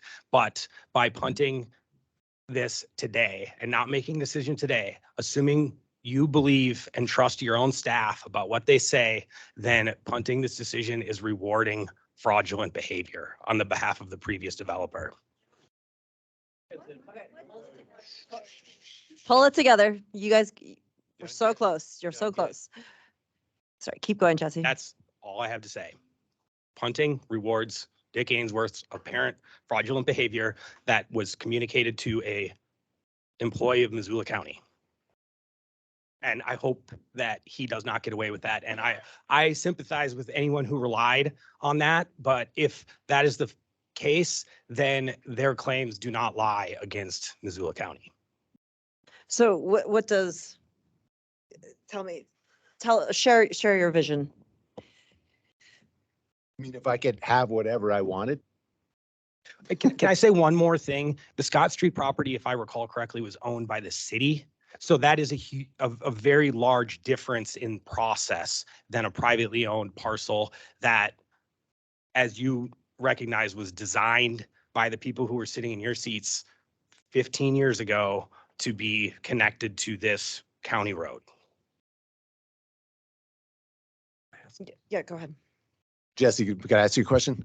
Certainly. And Brian, do you think that you've taken this so far, you're done? Or do you feel like you could work with Mr. Keogh and come up with a plan? I get you guys have done a ton of work in here and with Shane and with our staff. I don't know if you've met with Mr. Keogh, and could you guys look at maps and work on this and see if you could come up with something, or do you feel like you're done?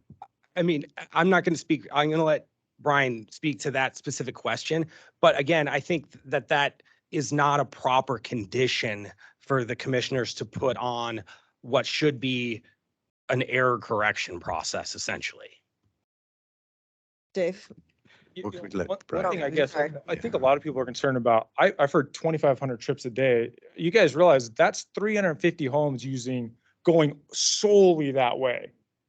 So 25, I don't know where somebody came with 2,500 trips, but okay, so that's 100% not true, because that would be 350 homes 100% using that road. So that's like not even close to happening. It's just, it is to the point where we could work something out, but I guarantee that he's representing people that want zero traffic. So even if it's 500 trips a day, it's what is going to be like acceptable? And then how do you say somebody can't use a county road? Whatever we put down there, you're developing 35 acres where you guys need not $1 million homes, you need $350,000 homes, which and then encompasses a lot more density. So you can't, it's hard to put a condition on. I mean, we could have a toll that says 10 traffic trips a day go north, but I don't know how you do that. And then also meet, we will have to meet the growth policy that the county put together for that same development, even if it does go to the city. So it's really difficult to say move forward. I don't know how we would, what we'd agree on or what would come out of it. So you're saying you think y'all are done? I think we've done a lot. Yeah, we've been through this process. We've met with the county. We've understood, the water sewer that's there.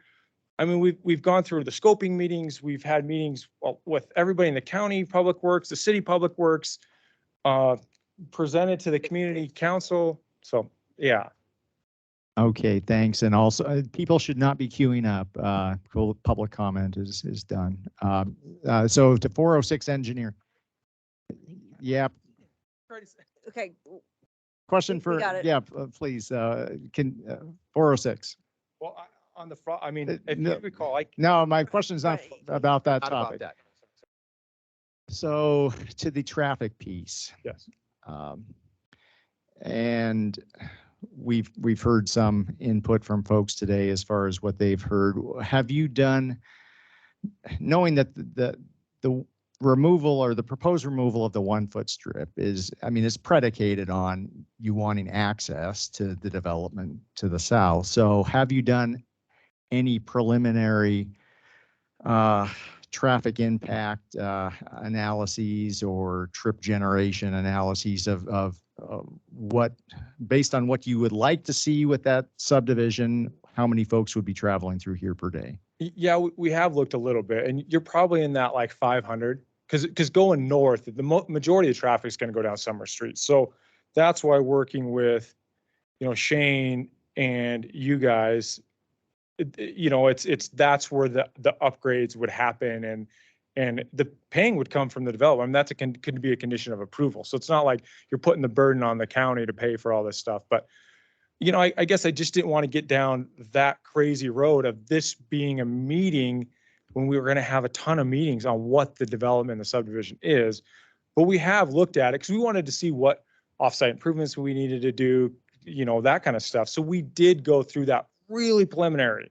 I mean, we haven't gone through it and been crazy about it, and we haven't, designed the roads, but we did want to meet with the county to understand what offsite improvements would be to know costs. I mean, it's about the development's about, is it feasible? And so, you know, what we went through is it seems feasible if we upgrade Summer Street. The traffic that we looked at, you know, we needed would have to have some improvements to Summer Street for sure. Yeah, thank you. And I would say that maybe you need to go a little bit more crazy on it just to give us some context, because it's not, while it's a narrow decision, or may seem to be a narrow decision, the impacts and results and consequences of the removal of this strip is much more than just the removal of the strip. So the question to Shane Stack, if you're still out there and awake. Shane, are you out there? I am. Gosh, Good way to job. go, Okay. man. So Water's Edge, Water's Edge Drive. Could you speak to your base? Sorry, there's some Waterside, excuse me. What's your opinion as far as the condition of that road, the design of that road for a certain level of service? Oh gosh, when you look at the level of service, Dave, so the road, as I understand it, is probably in that range of probably like 25 to 26 feet wide, plus or minus, face a curb. So you don't have parking. So, but when you ask me about level of service, 2-lane roadway, it'll handle 2,000 vehicles all day. Not a problem. I don't know what that level of service would look like, but I think Brian brought up a good point. It's not going to generate that much. I don't know what the number is, and I think you asked him if there has been a traffic impact study done, and I would put the question back on Brian. What is that number? What do we expect to see? That probably helps us make a decision, because I think the assumption right now is, especially from the residents, that it's going to be 2,000 or 2,500 vehicles a day, but I highly doubt that. Hopefully that, I don't know if that answers your question either, Dave, because it's hard for me to tell you what the level of service is going to be on the roadway without really knowing what those volumes are. And that'll come out of a TIS. You know, our initial preliminary TIS is about 500 going north. And so, Brian, the other question then is, what are the levels of service, the projected level of service at like the intersection of Deer Creek and Speedway and Waterside and Deer Creek? Because I think those are the intersections of concern. And then also Speedway and Highway 200. Yeah, I mean, you know, we've looked at those as well. I mean, again, there's a lot more that needs to be done on that. But initial impacts they were going to be pretty minimal when you spread 500 out throughout the day. You know, the peak hourly flows were looked at. So, you know, it's one of those things that Summer Street will have. That's where the majority, and that's another reason why we were trying to see if we could go through the Robinson Street extension, was to lessen that load as well, to try and spread everything out a little more evenly. It takes it, you know, adding this development and talking to the schools would probably have the ability to open the Mount Jumbo School back up. So that's something, you know, by doing this, we could add enough kids for that. So having a direct route to the school was what was nice about Robinson Street. So, you know, you're trying to do 3, but we do need 2 for the subdivision. Thank you. Can I ask Mr. Keogh a question? So thank you. So if I understand it right, Brian, you were saying you thought Mr. Keogh would be representing folks who were saying the only amount of car trips we're okay with is no car trips. Are you guys open to more than none? I guess, are you open to a realistic amount knowing there's going to be houses, or is it, and it's just, it is a deal, no way. We have a certain quality of life here and that's what we want. We don't want any more houses, any more cars.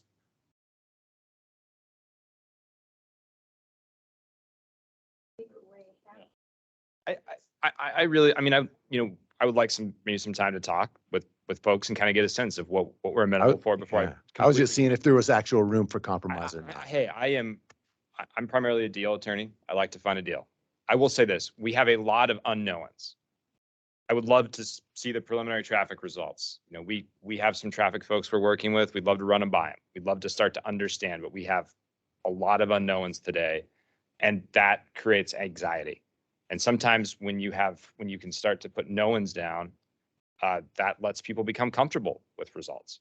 And that is a process of engagement and communication. And, you know, I don't think they've met with they've met with the community council. I'm not sure they've, knocked on doors or directly sat down at people's coffee table. I mean, that's the real development work. It's the development work that I used to do when I was developing wind projects to get people comfortable with it.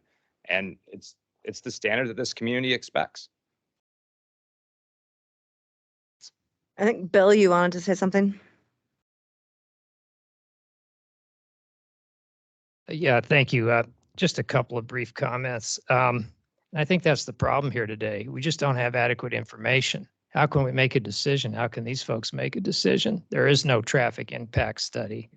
There hasn't been any information provided as to what the developer intends to do with this property. This no access strip has been on the record for years and hasn't been removed. So what's the big hurry here?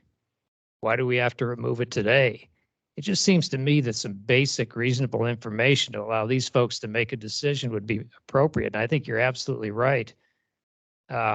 Getting out in front of this and getting a better understanding of how this is all going to work is really in everybody's best interest. Now, if these developers want to move ahead with their development, one of the things that they're going to have to do is they're going to have to address this traffic impact issue. They're going to have a study, maybe even more than one study. So why not do it now? Why not foster some communication here? Thank you. Thanks. So, John, what is a path forward? What could it look like? You're asking me? 5:55. Well, I mean, there's a lot of ideas out there, and I haven't landed on any one. You're unlike the last agenda item that you covered that had a 60-day decision timeline on it. You're not under any obligation to make a decision today. The request has been out there for a while, and you heard the developer or the applicant would really like a decision today, but you don't have to make a decision today. But I don't know what the path forward is. I Understood. it's not in here, so don't ask. So, Brian, are you saying that because you don't have a black and white decision on this no access, the 1 foot no access, it is too frustrating and uncomfortable to consider meeting with Ross? What help me understand, or us understand? Yes. I mean, the frustrating part, I guess, is we've engaged. I mean, this has been a long process. So, and I understand that you've engaged, but the community doesn't necessarily feel like they engage. I totally get it, but there's that process for the development is down the road. I mean, I guess to put what can and can't go out there based on what shouldn't have been there, that was put there illegally on a plat, is now being used to control development. Let Brian continue. It's hard to say, okay, so now we're controlling what can and can't go out there based on something that should have never been there. Let's reframe it a little bit, because we can't, let's work on our word choice here so we're not disparaging Dick Ainsworth, and we're trying really hard here to find a way that we can land in a place that maybe we're not all comfortable with, but we can live with it. I mean, I'd have to talk to the developers about it. Again, it's just the timing on it, the way that, trying to put conditions on something like this, I don't even know how that would move forward with the city. So I can't commit to anything until I talk to. other Understood, developers. understood, I mean, yeah. it's one of those things that's a pretty big decision for me on yeah. something like that. Can I toss something out there? Yeah. So, we are in a housing crisis. We need more housing.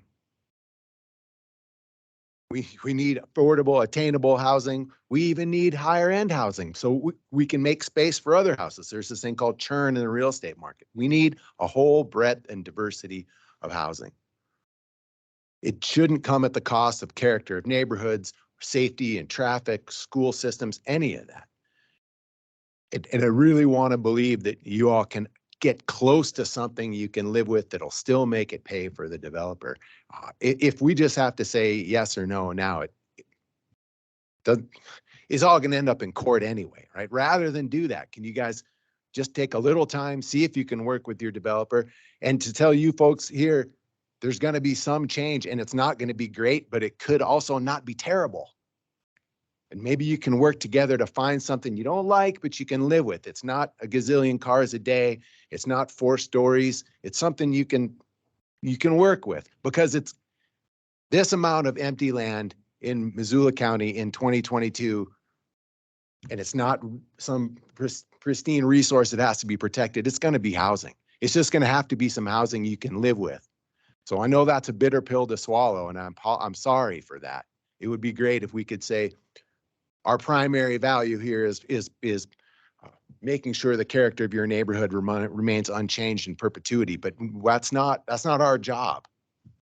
We have to think about everything. And in this sort of everything, means we need to provide space for some more housing, but it doesn't have to be terrible housing. So I would like it if you guys would give it one try and see if you could get the TIS info, work with neighbors, find out what other info they want, see if you can come up with something. And if you can't come up with anything, come back here, we'll make a decision. Y'all can sue each other and sue us. But maybe we can avoid that. Dave?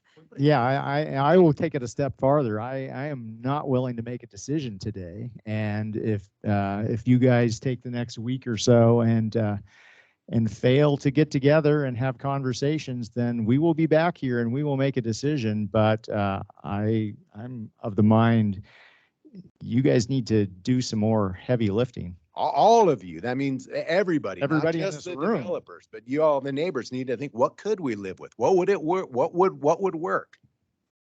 Ross? If we are going to have that conversation, I think it would be helpful maybe today to talk about who all should be at that table, and who the relevant parties are. And I don't know if the county, has staff. I mean, just to make sure that we have the ingredients for success. Because, to your point, if this is litigation, right, it's going to be several different parties that are sitting here. So we're almost kind of trying to get ahead of, can we find a resolution and who need to be a party to that sort of document? I don't know if Tim or John has any thoughts to that, or the developer. What do you think, John? Well, I mean, I'm happy to be part of some kind of process or discussion. Although it seems like primarily the parties that need to be talking to each other are community of East Missoula, specifically the residents of this subdivision, and others that live on, Deer Creek Road and Speedway. And the developers. And the developers. That seems to be the conversation that needs to happen. Yeah. But, if directed, I would engage too. I would say invite Shane to that, because he's a road engineer and super thoughtful. And when you guys say, well, it's 2,000 trips. No, it's 500 trips. Shane's an impartial body who actually has real subject matter expertise, and he's not pro developer, pro neighborhood. He's just going to tell you the truth. And I think he'd be a good person to have. So They talk about units supported, right? well, that's why I would say have Shane there, and he can talk about road widths and parking and all that stuff. And I'd say, cast a wide net, even if you end up having people there that turns out you don't need to. It's better to have more than to have less and miss something. I'll talk to our guys about it. Can we set a timeline though? Because Sure. things Sure. to life. I hear you. I absolutely hear you. I think that's what Ross is. And we want to be respectful of the folks you represent and understand that they're burning money. So I get that. If it's, 2 weeks from now, we're at the next meeting or, something like that. But we start pushing this thing out months and again. And I guess the part that I can't see, maybe John can help. What do you do to ensure, okay, we come in and we say we're going to put 50 homes, 10 homes, 400 homes. What teeth, how do you ensure that? Or is it just based on me as a good person? And then if it gets sold 3 times and then it's gone, you can't put restrictions on the deeds to the property. So we can go back to the timeline. So Violet, do we have? So, It's just to try to, we can land on something tangible here. Is there 2 weeks that? Sure. We'll be back? So then. Yeah, go ahead. before we pick that up, sorry. Yeah, go ahead. So to Mr. Keogh, how much time do you guys think you need? And you guys, can you go back and forth a moment? I don't know what's necessarily too long, or I don't also know what's too short. So, we can work with Violet and find a scheduling time where we can talk, but I think it's more important that you all have enough time, but not so much time that we're wasting time. So, And you probably can't even answer that tonight. It doesn't. if you don't want to figure it out today, that's okay. If you want to, go for it. To me, it's like 2 weeks from now, because like I said, we've been a year and a half on this one thing.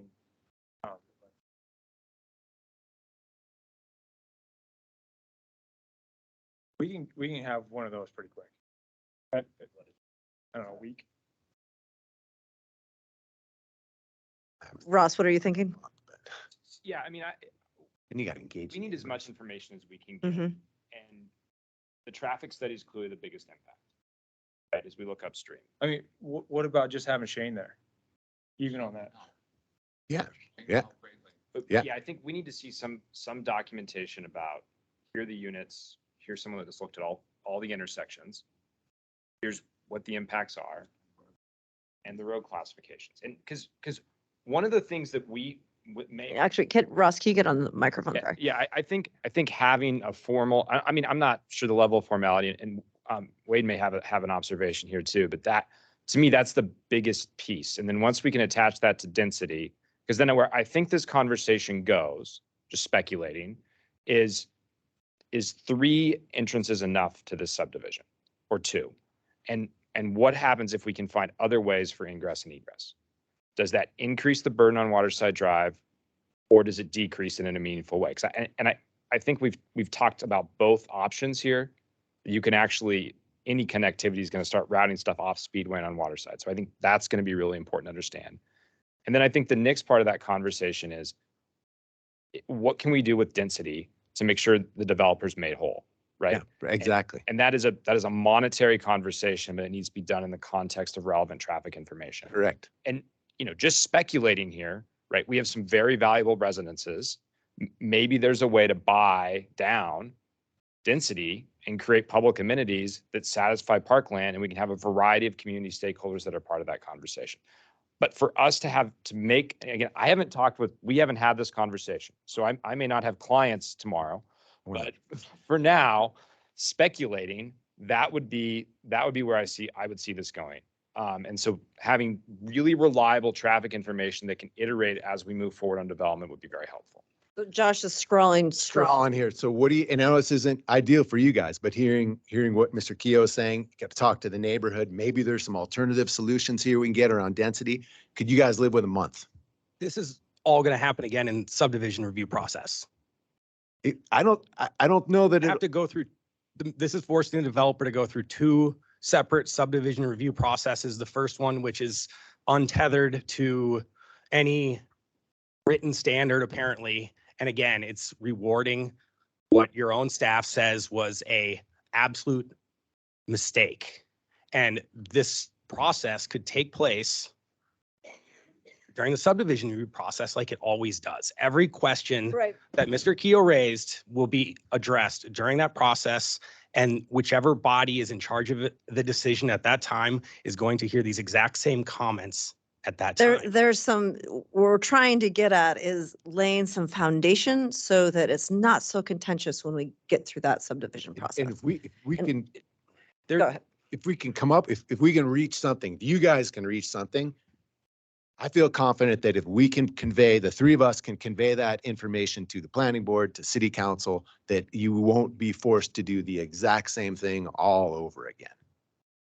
I guess let me ask you guys this.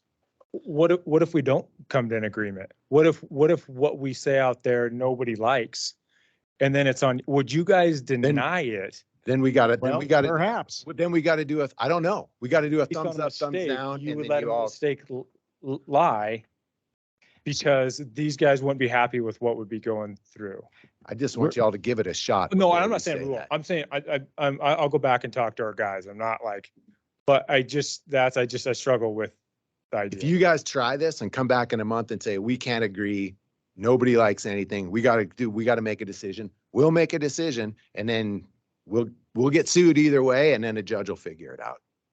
I mean, that is exactly right. We are prepared, be it today or at some future date, to make a decision, but rolling the dice may not go your way, and simply saying I'd also not go the neighbor's way either. well, it's undetermined yet, and having a month added to your process, and I get it, it is a month that you had not anticipated, but it might strike a chord or a balance that is not achievable today.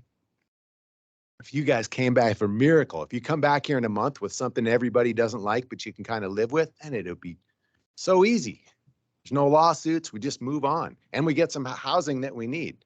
Conversely, if you come back and everyone hates everything and doesn't want to go forward, you can sue each other and sue us, like Josh said. So It'll be quick and you all don't have to all talk for 3 minutes. We can just do thumbs up, thumbs down and go to court. but we need to feel like the community, ourselves, our staff have really tried to do something thoughtful here and give each other that grace and opportunity. Well, I'll talk to our developer and. Thank you. Go from there. Yeah, Ross, you got a card? There you Commissioners, it would be, we have time reserved for this item to continue just in case on June 2nd. So that's actually 3 weeks from today. And then the next available meeting to put this on would be July 7th. So pretty much another. Let's do June 2nd then. Okay. Thank you, everyone. Have a good evening. Drive safely. Good job. You did.